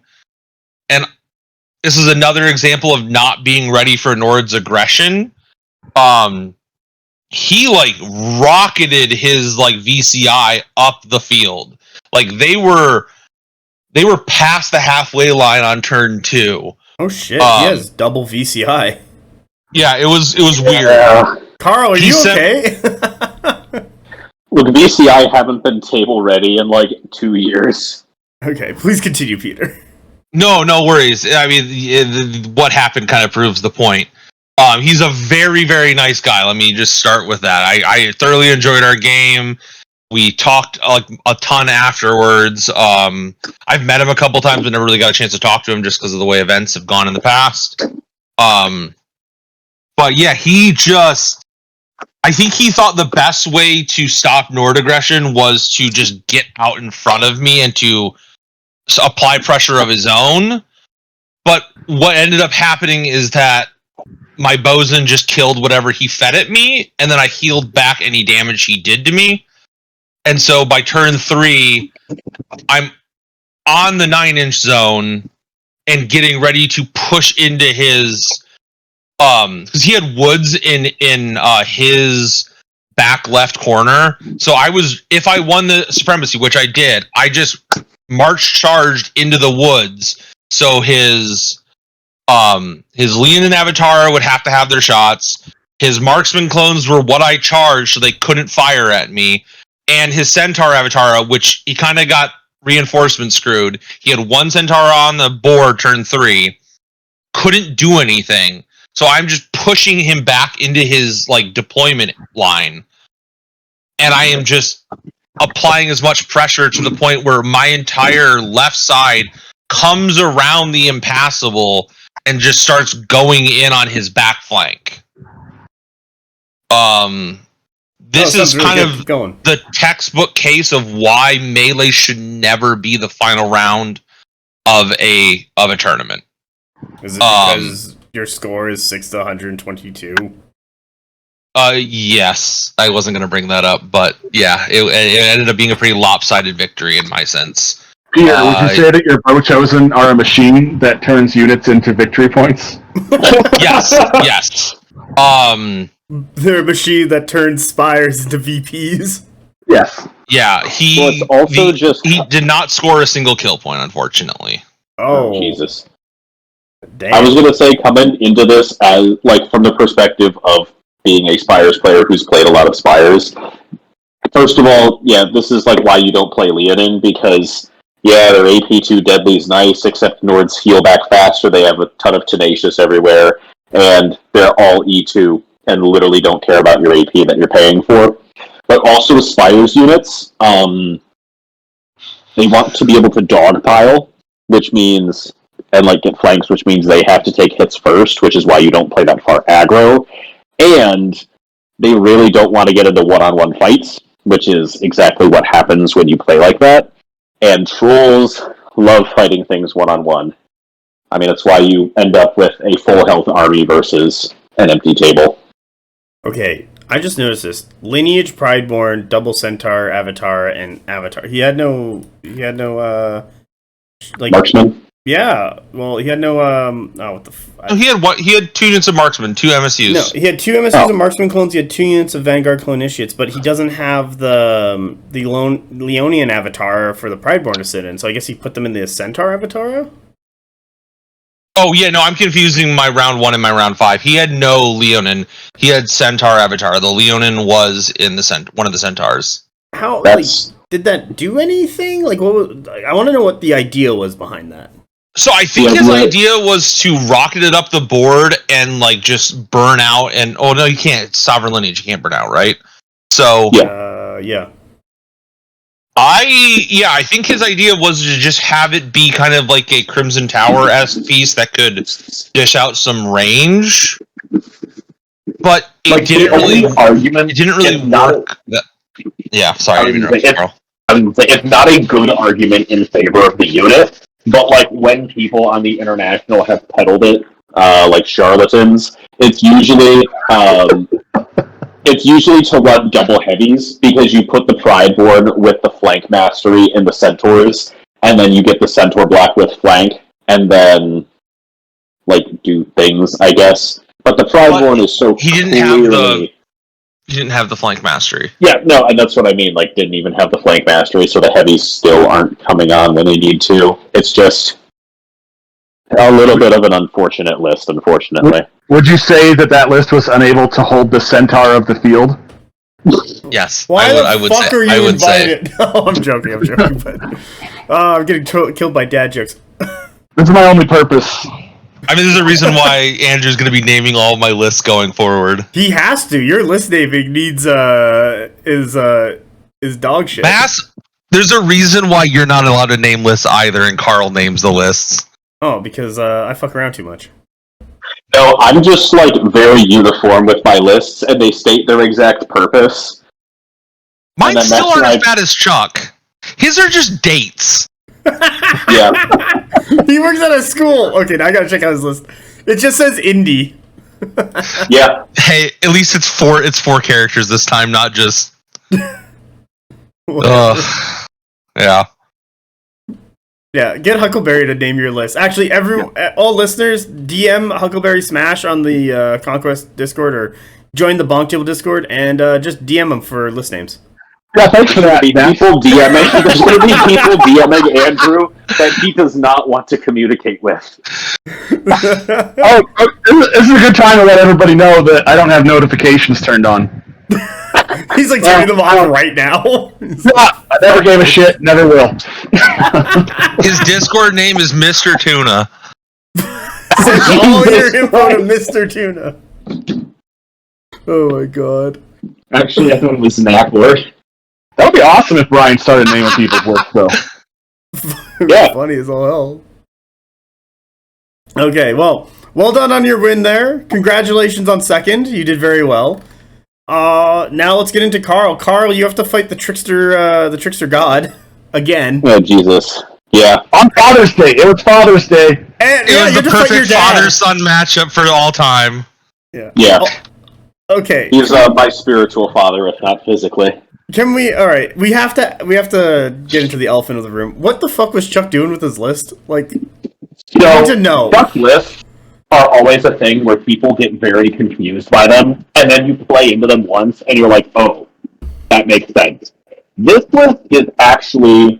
list makes a lot more sense than you think. Just because of how Chuck plays his games. And so, like, few things, baseline rules to establish.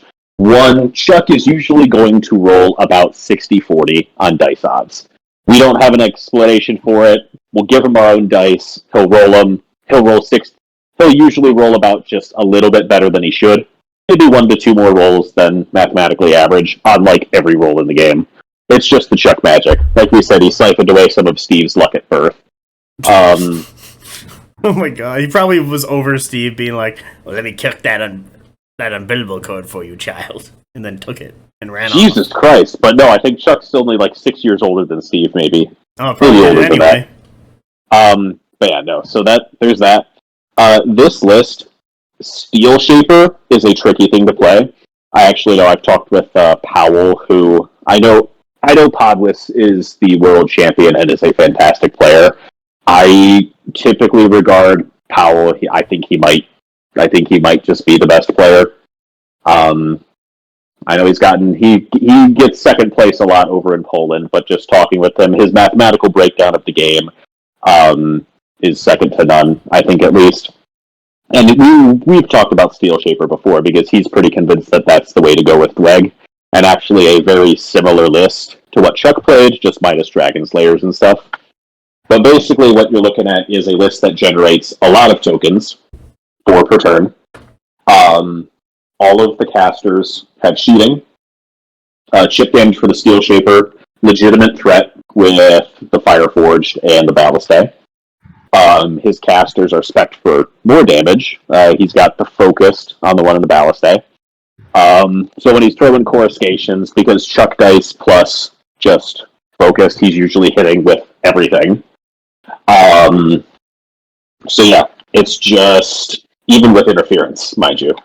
So it's a rough thing to get into, and then he just finds those little pieces that give mathematical incremental advantages, and he makes the most out of them.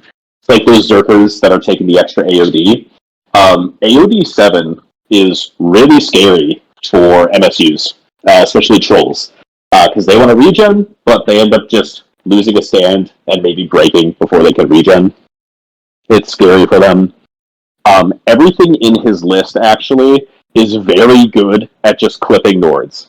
Because even though my list heals, all of his stuff is basically built to kill MSUs from a distance. The Ballistay, the Sorks, all the shooting, the Steel Shaper, and then I have to take March charges to close those engagement distances, so I'm not getting optimal value. And then with his Steel Shaper, it's like you pull a charge clash into it. Even say it doesn't have impacts, you charge clash, you do, say, 8 wounds in a clash. He goes to take his resolves, he burns 5 tokens, all of a sudden his stand, he burns tokens to heal back whatever stand it is to full, and then passes a bunch of resolves. So it's like a charge clash from Goltr and a Vargyr is only killing 1 stand of Hold Warriors. That actually happened in the game, just because his token allocation is flawless. It's a very mathematical Chuck list. The Dragon Slayers even have their purpose with the Apprentice, because they get those duels, so they'll clash, and will maybe break the unit and force a duel, or they'll make the duel, kick the regiment into the dual status for lower resolve and no inspire, and then they'll just clash. And it is a deceivingly nasty list, I will say, especially for a Nord stylist like I was playing. Okay. What are some of its weaknesses? Like, it's 11 cards I see here. Yes, card count and low regiment count are the big ones. Yeah, okay, because he has 1, 2, 3, 4, 5, 6 regiments on the table, while a lot of other lists tend to have like 8 to 10 regiments on the table. Yeah, it's like 9 or 10 for most lists. Mm-hmm. Like our 12 card lists are usually running 9 regiments, 3 characters. Our 13 card lists are usually 10 regiments, 3 characters. Our 14 card lists get a little weird, and then we're looking at 10-4, but yeah, it's very low regiment count. And that's usually what makes people very confused about this. But then you look at the regiments, and none of them are really easy to deal with. Is he playing in a block and pushing up all together, or is he like splitting his forces? Like, is he playing a decline flank, or is it a bull? Nope. He's splitting his forces. He just kind of does chuck things, to be honest. But no, he splits his forces and does it because he's counting on his character, entourage, MSU capability to be able to break units and put them in bad positions. And then is also because he has his sorcerers spread out, he's getting that table-wide coverage for the healing tokens. Okay, well, that's good to know, and also nice on him. Yeah, when I was coming back from Edmonton, we played at like Gamescom Canada and Indiana GT at the same time. We were looking at this list on the drive back and was like, "What is going on here?" And then spent like about 2 to 3 hours going over it. Yeah, this was my closest game by, I want to say, a long shot, but it was like when Andrew and I played, I was like not looking good for me, and then all of a sudden it flipped back hard. This one came down to a single set of dice rolls. All right, well let's get into it. Tell us about how this played, how it went, and everything that went on. So he starts off. We had a little piece of impassable terrain, kind of just between my left flank, his right flank, 9-inch zone between that and the wall. So some flank screening there. It was really good for him for the approach. So basically, he had his flame berserkers run down that. His ballistae come up in supporting, and those are his lights. He actually only had berserks come on turn 1. My turn 1, I actually rolled pretty bad as well. So I had Bosun not coming out until 2. So my Konungyr and his Bosun were far on the right flank, ready to be supported by trolls. And then and the wargs were kind of both around the center because I knew that I needed to make some aggro plays. Turn 2, rest of the stuff starts gradually coming on. He's got his Steel Shaper and Warriors supporting running up to his closer 6-inch. I put my Vargyr and Goltr opposite them, but there is a huge hindering forest, like massive hindering forest in the center, which is really rough for me getting impacts on the approach. I moved wargs up into the forest, that forest, to start putting pressure on his ballistae, and he just started blowing pieces out of them with his coruscation. Even with interference from the Volva, I'm still like losing almost 2 turns, or 2 units, or 2 stands. Okay. And then his Zerks are still running down the flank. And then I made a couple deployment mistakes. Mostly, I was really concerned about what happened with my Blooded and Trolls getting into his Zerkers. So I overcompensated with the support on that flank and had Goltr and Wargs and Bosun all there. But the Goltr were kind of pinched off by that impassable piece. So as the game progressed, I started making the aggro moves because I needed to get onto points. And ultimately, he won the attrition game. I outscored because I got 3 or 4 turns of double or triple scoring, and was able to just kind of maintain that lead. But basically, we fought it out. My Goltr, because they got pinched by that impassable, had to make a march charge onto his Zerkers, and then just kind of died for it. So his Thanes started pushing my weak flank with my Trolls and Chosen. His advantage there is his Thanes just march charged. Harden 2, R5, healing. They're literally taking nothing. I think he tokened the resolves just to get the wounds back that the Trolls dealt. And so as we're kind of getting into it. I had a couple good plays on him. His Fireforge survived with very few wounds left because they took 2 flank shots or 2 rounds of flank shooting from Bosun, and because of his token allocation, he barely survived with just a couple wounds left. And that was some, chuck dice. If the Fireforge die there, then I actually kind of run away with the game. But what we end up with is this mosh pit with my Blooded and Trolls sitting full health because of regen on my 9-inch zone, his Fireforged and Sorcerer sitting on the other 9-inch zone, his Thanes sweeping around to crush the rest of me, a 3-way fight between my Huskarls and Volva, and his Steel Shaper Warriors and Dragon Slayers in their flank. Because of a supremacy and a couple dice rolls, I actually won that engagement fully. The Huskarls and Volva killed his Warriors and Steel Shaper. Bosun got into the flank of the Dragon Slayers, and I was able to finish him off. Came down to insanely close scoring, and the move that actually the dice roll that saved was untouchable on the Huskarls. They were in the forest, but they took shots in the flank, or in the rear, from the Fireforged and Sorcerer with 1 wound left.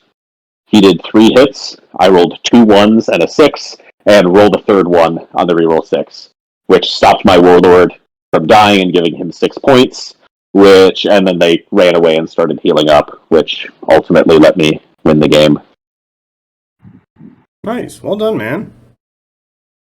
Yeah, it was a grind. My big mistake was overcompensating against the Zerkers, and if I'd had the Goltr MSU more able to support the rest of my force, then I would have actually been able to push into him a little bit better and punish him for some stuff.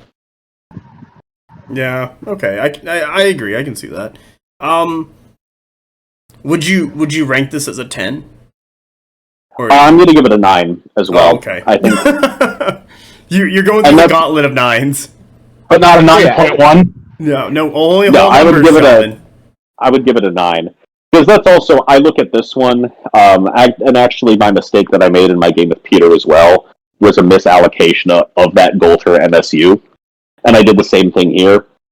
With Andrew, other than that early mistake, I felt like I played a very clean game, whereas in this one it felt like I should have been able to carry away the game a little bit better, but because of my own mistakes, it became extremely close. And that's always, you can't give value into Chuck. I mean, I think Chuck has only lost competitively to myself, Andrew, and Ben. Andrew, did you beat him at Adepticon? I sure did. So, in addition to Chuck being a trickster god, good at the game, all that kind of stuff, he's also a first-class table shit talker. Oh yeah, I can attest to that, as he is one of my locals. We play pretty consistently, and it is terrifying. You should see him in War Machine. The BM that he just produces sometimes. Yeah, just first-class table shit talking. I love him. It's great playing it to Chuck every single time. Oh yeah, 100% agree. Also, just one of the best people that I've met playing this game. Yeah. So you beat Chuck, so that means you got to go and have sheets? Yes, I did have sheets. Yeah, thank goodness. I actually drove home and slept in my own bed that night. He didn't even go to dinner with us because he didn't want to buy Karl dinner. It was so sad. What happens when you beat Father's Day, Carl. Buy him dinner. Well, he wanted to go out with Carly, which that's a hell of a Freudian thing, but... Imagine wanting to spend time with your wife instead of Karl. Girlfriend, but yeah. Yeah. Oh! My apologies. I didn't know. It's Father's Day. His son should have done something for him. Instead, you beat He did. him. He got a confident jersey out of it. Yeah, I bought Chuck's confident jersey. Oh, okay. Well, But I also knew that he was never going to buy one himself. No, Hold on.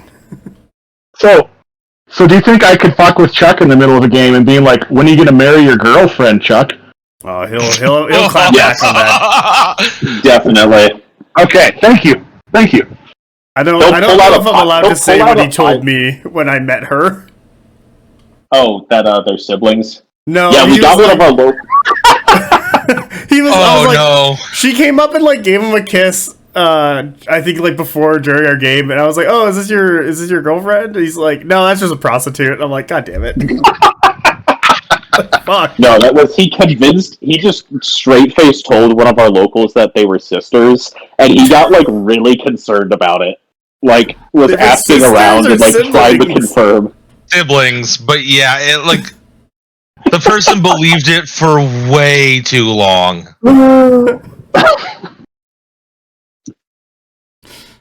Hell. That does sound like a game with Chuck. Yeah. Yeah, it's always a good time with Chuck. All right, well, nice job. So overall, how did you three feel about the event, Huckleberry? Your thoughts overall? I thought they ran a good event. I didn't have. Okay, here's my gripe. You ready? Yep. Parabellum. Okay. Please roll up your vinyl mats nicely. We're tired of the wrinkled vinyl mats that stick up like some shitty impromptu hill. Please take care of your mats. That's it. That's Yeah, my I don't think complaint. a single mat was the proper dimension. They'd all shrunk or curled. Yeah, and that's also and then they're all why like the state. they're all wrinkled like you got a third hill in the middle of the table. Sorry, what was that, Carl? I was going to say we state intention very clearly because the migrating mats are like you don't want to end up in a situation where you measure something and then your opponent the next turn is like, "Oh, I'm going to charge here," and you're like, "No, I put this outside of range." Oh yeah, it's because the mat fucking migrated. My favorite part is when the mat is so wrinkled permanently that it creates like third and fourth hills for you. Yeah, that was like our mat. Yeah, it was Carl. No, I thought the venue was nice. It's big space. I think they can host bigger events. The facility They is had better great. prize support than Adepticon. It had way better price support than Adepticon. Yeah, I'm not gonna lie. It's not hard to have better price support than this year's Adepticon. Yeah. I mean, every year's Adepticon, but yeah, fair. I don't know. I found the 2024 one was pretty good. Everyone got something. No, it was just Spire boxes. Yeah, Adepticon usually has pretty bad prize support. This was the best prize support at any tournament that I've ever been to. Not that I'm biased, but they do cash payout for the winner, so that was real nice. Cash money. Wow. I liked everybody that I met. You know, all the folks who showed up, the locals, they're all great. Yeah, it was great to meet all the Indiana people. Yeah. Oh, it sounds good. Carl, you left to win your sheets. You, Huckleberry, Peter, you went to dinner. Oh no, I went to dinner with them. Chuck left. Chuck didn't go to dinner. Oh, okay, I see how it is. Yeah, it's only like an hour and a half away from Grand Rapids, so. I left at 7 and was home in time for everything. Did you go home every night, or did you like get a hotel just to not have? Oh no, I crashed in a hotel with Brian and Steve and Peter. That's where the Steve meme came from. Yeah, you gotta send me that photo still so I can flash it at. Hold on, I have it written down. Minute 59 for like 14 seconds. We're gonna get a new Steve photo out of that. Just his reaction to that photo being public. Yeah, we are, but we get a new Steve photo all the time. That's true. But now we have Maid Carl, what I think is going to be a new hot commodity. Yeah, Maid Carl. No, it needs to show up so quickly that only people watching it are going to see it. Oh, what the Steve one? Yeah, no, it'll be like a no, but the Maid Carl just like the Maid Carl is the entire thing on YouTube. It's not going to be like the frame of porn in Fight Club. No, it's no. Everyone they're gonna open it. They're gonna see a thumbnail. They're gonna open it up. It's just gonna be Maid Carl and then Indiana GT. God rest their souls. This is going on my Tinder. What a great comment. You can even do a thumbnail with Carl as a Tinder bio with it. Don't make me go back into Photoshop and put a Tinder bio and have that as the photo. Will you, in your Tinder bio, will you talk about Conquest and how much you like it? Yes, absolutely. Thank you. You're trying to find a nice Conquest girl? Exactly. Yeah. She's got to beat me at Conquest. and then she can explain the rules to me. Before she conquers my heart, she has to conquer me on the tabletop. Yeah. He's like Red Sonja, but in reverse. If he can only date people that beat him.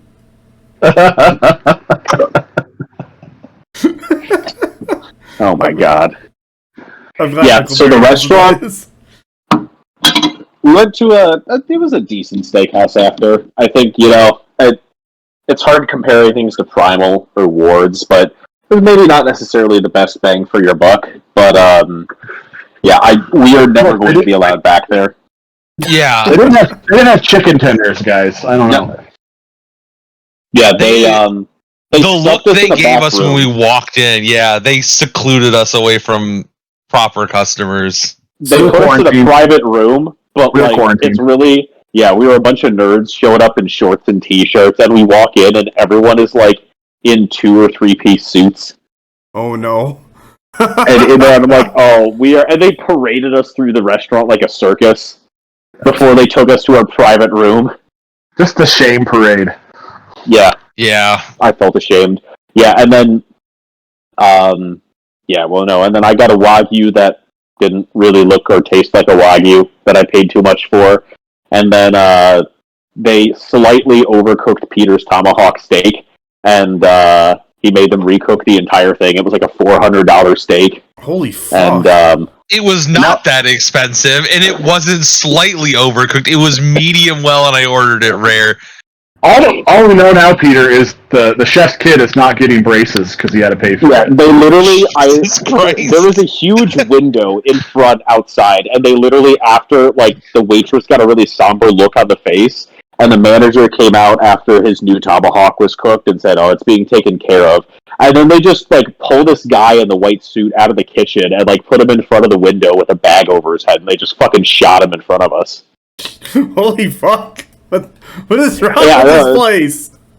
Yeah, Peter literally just got someone killed because of a tomahawk steak. It's $400. I don't blame him. It was not that expensive. Happy Father's Day. It was slightly overcooked, too. Yeah, man. Peter, you were, I believe you were very justified in that. I have never sent back food before, and I said something to myself, and the waitress heard me, and she took it before I could say anything else. I was mortified, and then the fucking manager came out and was just like, we'll take care of this for you. And the look that the two of them just gave our table was insane. Was it them being depressed that they failed you, or they were still disgusted by you? That steak wasn't well done. It was congratulations, and I would also have sent back a expensive steak that was cooked completely the wrong way. Yeah, especially for I would have shut up. Steak, I would have shut up and eaten it like a polite person. I'm kidding. I would put ketchup on it. Yeah. No, honestly, you should have put ketchup on it after they brought out the correctly prepared one. You made them watch you do it. If I thought of the bit, maybe. Oh my god. Yeah, our photos are on the wall there. We can never go back. Yeah, luckily Carly called and made the reservations, so they might not know our names.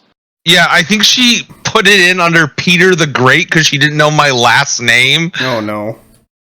I figured she just couldn't pronounce it because she's very similar to Chuck. Yeah, fair. They grew up in the same family, so it makes sense. Yeah, exactly. Same educational background. They both went to the same one-room schoolhouse. Yeah. They're actually old enough. Well, Chuck's old enough for it. I don't know about her. Chuck's 60. He's up there. Is he actually 60? I thought it was like Yeah. 53. No, Oh, Chuck, he's Chuck, 60. retired in a Turned to couple 60 years. this year. Yeah, it's great. I thought he was a hard 32. That's a rough no, that's 32. Harley. I see guys like that at work, and I'm like, oh, you still have all your fingers lucky. Rough 32 is wild. That is the meanest thing.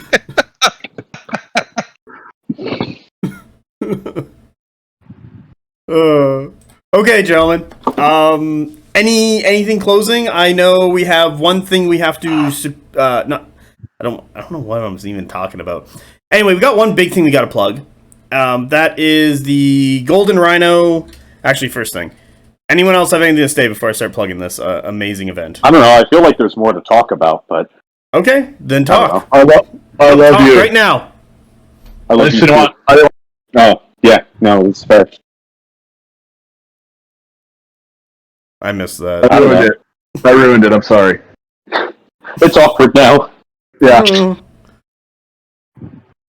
I mean, maybe just a suggestion for TOs if they're kind of looking to pick out missions. Just kind of think about the order in which it'll affect, like, matches. I wouldn't start the game with a kill point mission. I wouldn't end the game with a kill point mission.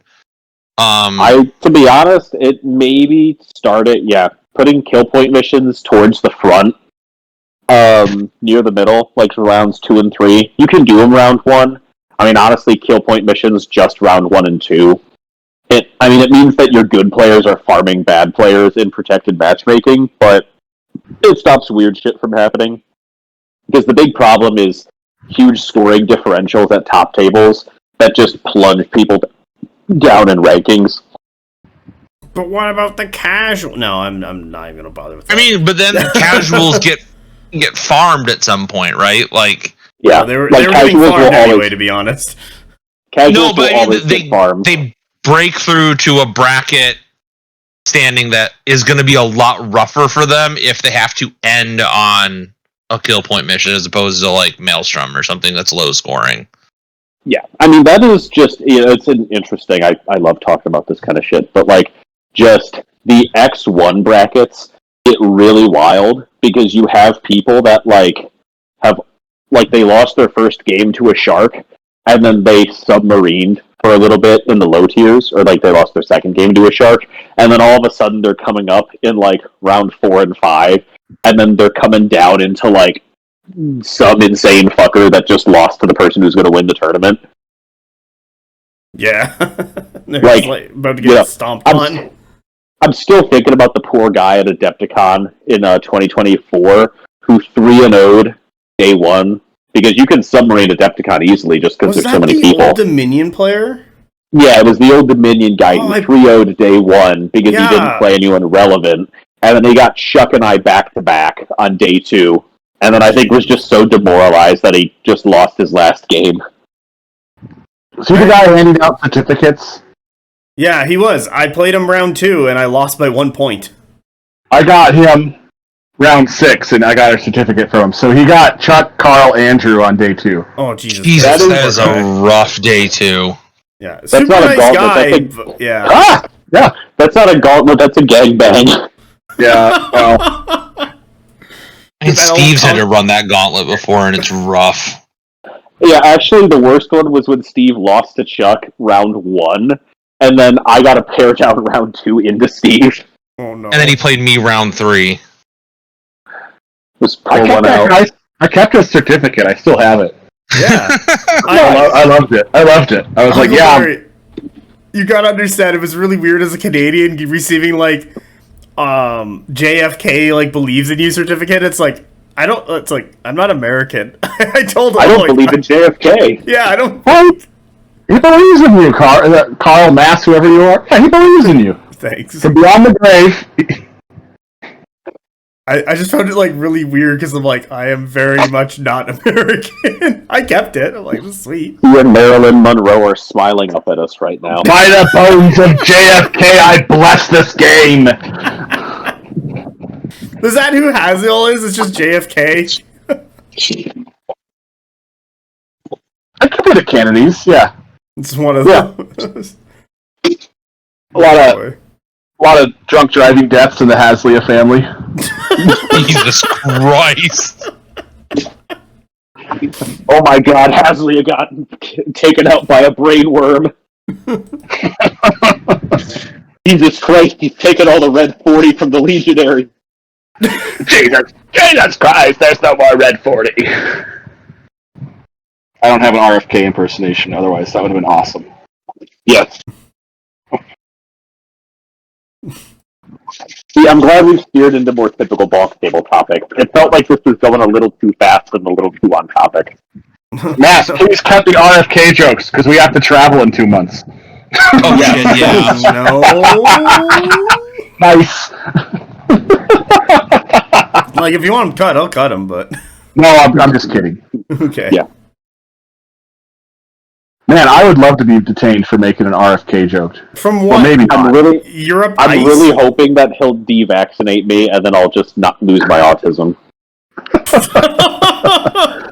Is it like getting kicked by a mule the second time, Carl? Yes, exactly. What if he lost his ability to play Conquest but then got really good at the piano? I already am kind of good at the piano. Oh, well. How do they kick that out of you and you just get more Conquest? Yeah, Join my Carl, do you want to join my band? absolutely. I play Fuck trumpet. yeah. And piano. Yeah. Okay. This is the Huckleberry Smash? What's The the name of the Huckleberry band? Smashers? Huckleberry Smashers? I don't know. Let's see. Are you bringing this band to Hios? Oh, with a drum machine? I forgot my army. I just brought my musical instrument. It's just a clarinet. Hit him with the It's trumpet, actually Carl. a didgeridoo. Oh, God. Hey, Reese Reese just would be bring you happy. one. Hold on, Reese is bringing terrain. That's enough stuff for Reese to bring. Aren't Someone's you bringing asked it. terrain too? Because Absolutely, I do trust not trust PB. we don't trust PB to get their Nah. I mean, you gotta bring terrain. from- Yeah. You know, they probably if just left it in Stravos' villa. It's still on the island from last year.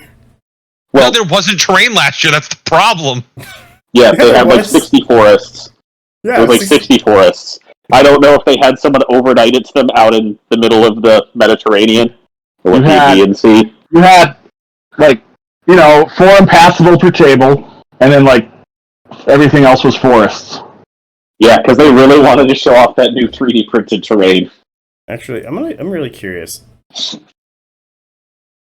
I don't know how or where I would go, but like boat trips to Greece from Canada. How long would it take me to take a boat? What kind of boat? I don't know, like a passenger boat. Like a speedboat. No, that's. What if I just get on like a? Nah. You I totally would make get it a on a speedboat. It will be more expensive. No, it's just all like cruises. I just want like a passenger. Do they even do that anymore? I don't A know. transatlantic cruise to Greece? Yeah, what if I just took a boat to Greece? That I mean, we sounds did talk about taking horrible. this. We could take like a long ship. If we leave now, Well, yeah. Here's a Viking cruise to sounds- Greece. It sounds like a recipe for infinite diarrhea. Yeah. I'm ready I've to been die told of to watch the dysentery. poop cruise. I don't want dysentery before I get to the island. yeah. I will say, speaking of poop cruise, the thing about the plumbing in Greece was real. That was a culture shock. Oh, should I be told about this? Yeah, It's just like Yeah, so before you travel somewhere, you should look up how they shit. So, Okay. Yeah. toilet paper there. you don't flush toilet paper. So you wipe your butt and you put it in a trash can next to the toilet. Oh yeah, I've been to the Dominican Republic before. It's Yeah, okay, yeah. because their plumbing can't take it, while I know North American plumbing can. Yeah. Can't handle those big North American dumps. Also, they probably got reinforced chairs for Peter. Fuck off! Wow. You and Rolo broke every goddamn chair on that patio. And then you put it next to the 2 fattest people that were sitting. That was the most demonic thing you've ever done. Okay, the placement of the chair for its funeral was not deliberate, but in retrospect, but it you was put it quite next funny. to Steve and me, and that was so fucked up of you. You had like the little French guy, fucking spidery, twiggy Rolo, and then you put all of the broken chairs next to Steve and I, the fat Americans. And that's why he took first place in Indiana. Yeah. Playing chess, not too. Yeah, this isn't chess, this is Conquest.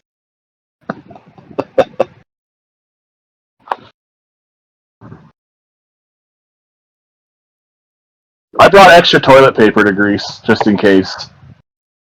I didn't think of that. I should do that this time. Steve was joking about bringing a bidet. Here we go. I go to the Greek Isles. Where is that? That's basically what Rhinos is. Right?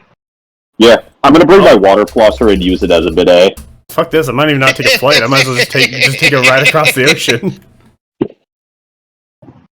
Just leave it there. No man left behind, except the portable bidet. Although knowing Stamos, I left a t-shirt there last year and they mailed it to me. You'll just one day get a package. They are so nice. I know.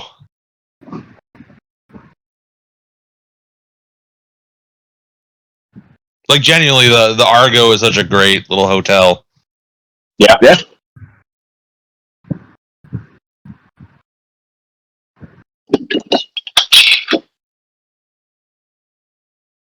Okay. It is $5,000 Canadian to get to Athens. Just one way? Yeah. By a boat. Alright, see you there, Mass. How long will this take? BonkTable at sea. Yeah, well, 7 days. And get a lot of editing done during that time. Oh man, I just need to convince someone else to get on the boat with me, and I can practice the entire trip. That's kind of to magnetize the table. Just gamble the whole time. Make your money back. Oh yeah, you're How right. could you lose? Can you imagine if I fucking gambled the entire Yeah, time? just play Ship Captain Crew. Oh god. Oh my god, not No. this again. No, we're not doing that ever again. What's that? Peter, want to play Ship Captain Crew? On the ship. Oh fuck. I'm glad that I could get across the boat, except it's way more than a plane ticket. Yeah, no shit. Like, I'm already pricing out a plane ticket for 2, and I'm like, okay, it's already cheaper. Just price out a cargo container and then just ship yourself in that. Oh yeah, that'll be That really doesn't great. break international like human trafficking laws or anything, I'm sure. That's fine. Yeah. People do it all the time. Just poke some air holes. In the cargo container. It won't end up like season 2 of The Wire, please believe. No. That's a good callback there, Peter. No I've never seen problem. The Wire. Is that an old people show? It is. It's from the Yeah. 90s. Oh, It's wow. one of the greatest. Well, I'd say early 2000s, but one of the greatest old people shows, Carl. It is kind Good of to know. a masterpiece of storytelling. It'll get you attached to a character, and then they'll kill him in the last season, and you'll just be heartbroken. To this day. This very day. I mean, I still haven't recovered from Jadzia Dax, so I don't even know what that is. It's yeah. that's a culture reference. Andrew gets it. They tried to replace Jadzia with Ezri Dax, and this wasn't the same. No. You wanted to like Ezri, but you're like, but you're not Jadzia. Yeah, and poor Worf. Poor Worf. Poor Klingons with 2 dicks. Yeah. They have, in case you didn't know, Mass, they have duplicates of all organs. No, They're very redundant. that's good, I guess. Yeah. Yeah. Does that mean 4 testicles? Probably. Okay. Did you look up maids again? No, You got distracted. I did. Yeah. Okay, here we go. Found it. So August 16 to 17, Golden Rhino Games is hosting a major Conquest event. As I've been told, this one's going to be pretty large and have a ton of fantastic surprise support. And because of how many players they're getting, they are upping the pricing. It is at Golden Rhino Games in Michigan. What's the town, Peter? Ypsilanti, Michigan. There we go. Thank you. There is no longer a painting requirement for it. However, I believe, Best Painted will be getting a reward. You will also be entered into a raffle if you have your army fully painted, and that will be a separate group of prizes in addition to the regular prize support. Yeah. And can we talk about the spoiler I will thing? say there is something very, very cool that I'm not sure we can talk about quite yet, but it's something PB has never done. Released. Has it? Yeah. Okay, so then, Mass, if you don't mind. All right, so what has been publicly released, if you'd like to see a picture of it, it's on... Sarah, go ahead. Yeah, no, go ahead. Sorry, okay. You want to take that again? My bad. Nah, it's fine. I'll keep going. This is BonkTable Way, baby. All right, anyway, so in the event channel BonkTable Discord, there is a post from lore expert Steve, who is showing off the GRG, or the Great Rampaging Gnome, what is a Golden Rhino Fish Gnome. And it looks cool as shit. So, if you would like to attend and get one, go to Golden Rhino Games. I believe, the first mini that Parabellum has done specifically for a store and for an event, or specifically for the store. For a non-con, yeah. Non-con, yeah. Yep. Because what are they looking at for player base at this point? Are they looking to break 50 right now, from my understanding? Currently, I believe we have the ticket count set at 40, but we can oversell. There is room for extra players. Nice. We'd love to have as many people come out. We're hoping to have this be a rather big tournament. Our local store owner, Ian, has made a deal with a couple of the local hotels for some hotel blocks. So they will be available soon. I believe they're finalizing the deal on that now. And as soon as they're published, I'll send Mass the links and he can kind of disperse that. I'll compile that in the show notes below for everybody. Yep, there'll also be listed once we have it on the events page on Golden Rhino Games' website. Yeah, it's going to be pretty sweet. Yep. I got my ticket, so hopefully I'll see you fine gentlemen there. Hell yeah. Yep. I already have mine. I need to get mine. You don't have it yet, man? They're going to sell out soon. That's true. I should get it before they sell out. Yeah, you don't want to not be able to go to this major event worth a ton of Worlds points for next year because you couldn't get a ticket because you took too long. Unless, hear me out, his plan is to win Worlds this year so he doesn't have to do any events and just keep perpetually winning Worlds so he keeps getting invited back. I think the requirement for the winners is they still have to have the minimum amount of events gone to. Still a 5 local WCE. Yep. Yeah. I mean, the plan next year is to kind of cruise, because I actually realized that because of the area, it's like, I do the Golden Rhino thing, I do Adepticon, Michigan GT, Indiana GT, and then I just need to do like one local event, and then I'm basically at like almost 200 points. Dude, again. Canada. Yeah, I'd go to your Winnipeg thing that you were talking about. That sounds fun. Yeah, so I'm going to sit down and probably think about that on Friday, do some organization, but currently, for spoilers, I think we're going to do it 2026 in July, like basically beginning of the season. Oh, okay, so it won't matter for next year's World's points. Yeah, just because of how things line up for a lot of people, I think this is like, it was either going to be the end of, like, you know how school years are, and a lot of the people, you, for some reason, do jobs that revolve around school in some way, shape, or form. Surprise, surprise. So having it after the school year, maybe the start of a season, wouldn't be too bad. And the hope there is to merge both the Canadian and the American player base at an event that people can attend. I mean, we basically do anyways. Yeah, it's called Adepticon. Yeah, but you only get, like, what, 3 Canadians?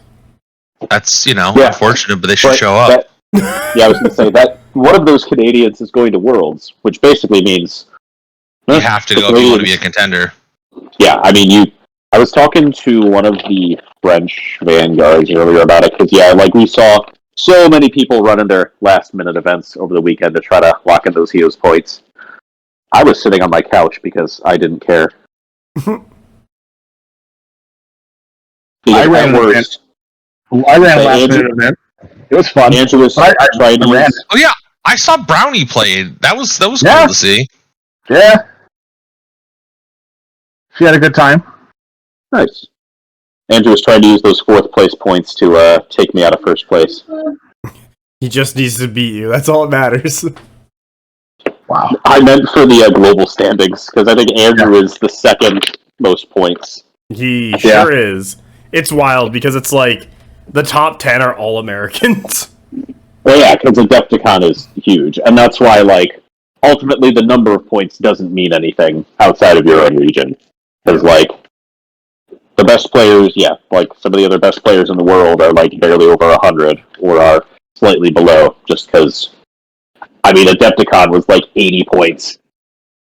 For 60 players, plus 10%, plus 6 rounds, it was insane. Yeah. Yeah, like that. 80 points shoots you into the top 30 right now in our current standings. It's crazy. And that's only one event. Well, I don't even know if Brian did 5 events. He probably did, but like... he did Michigan GT, he did Adepticon, he did Indiana GT. He's got to have done... LVO. LVO. Yeah, LVO. There's 4. Yeah, and he did Warfare Weekend and a couple locals, but like still, he didn't do great at Indiana GT, and he didn't do great at... Michigan. I know that one. Yeah, he didn't do great at the events that he didn't win, which is kind of funny. He's feast or famine. He gets the golds, but when he doesn't, he usually has a rough time. Yeah, but those are kind of usually... correlates to him. Sir, go ahead. Correlates to him playing Dweg nowadays. He plays with Druid and he wins the events, and then he plays Dweg and he goes 3-2. Maybe, obviously, because Dweg's bad, don't you know? Some guy, some competent Karl guy made a tier list and put Dweg A tier, and I just don't know what he's talking about. Oh, blah, blah. Crazy. Exactly. I feel like there's call-outs we should do, but like, I don't know. Do you guys have anything you want to plug? Oh, for God, fuck. Oh my Jesus. The fart gun. The fart gun. That's being plugged. Buy a fart gun. I don't know where Huckleberry got it. Oh no. Birthday present. It's birthday present. I don't make me mute you. BonkTable is being overrun with scum and villainy. We already knew that. A lot of people are like, hey. BonkTable's a cesspool. It's like, yeah, it's fine. You invited me now here. I kind of agree. Oh yeah, Huckleberry, you farting up the place. I'm sorry. You don't have to be sorry for yourself. I am. I was raised that way. I was raised. Oh my God. Okay, well, You don't never need to apologize for yourself, unless you do, in which case, please do.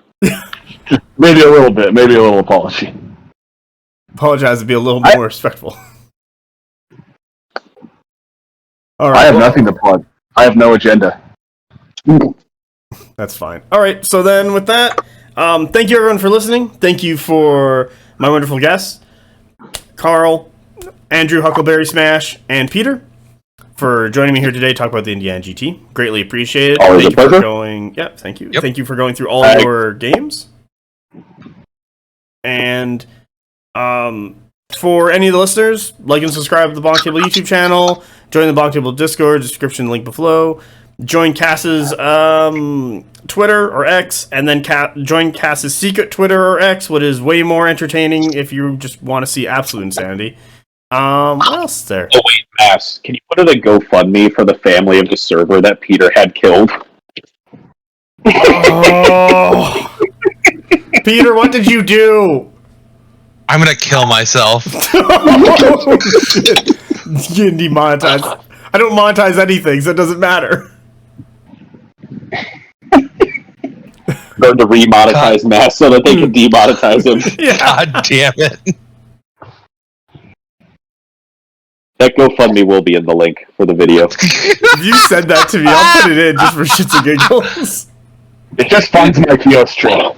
So It's gonna be No, the GoFundMe is going to be the full-scale photo of the new Steve meme, and it's just going to be Peter laughing while there's a corpse in the background. I've seen that photo. It's the best part.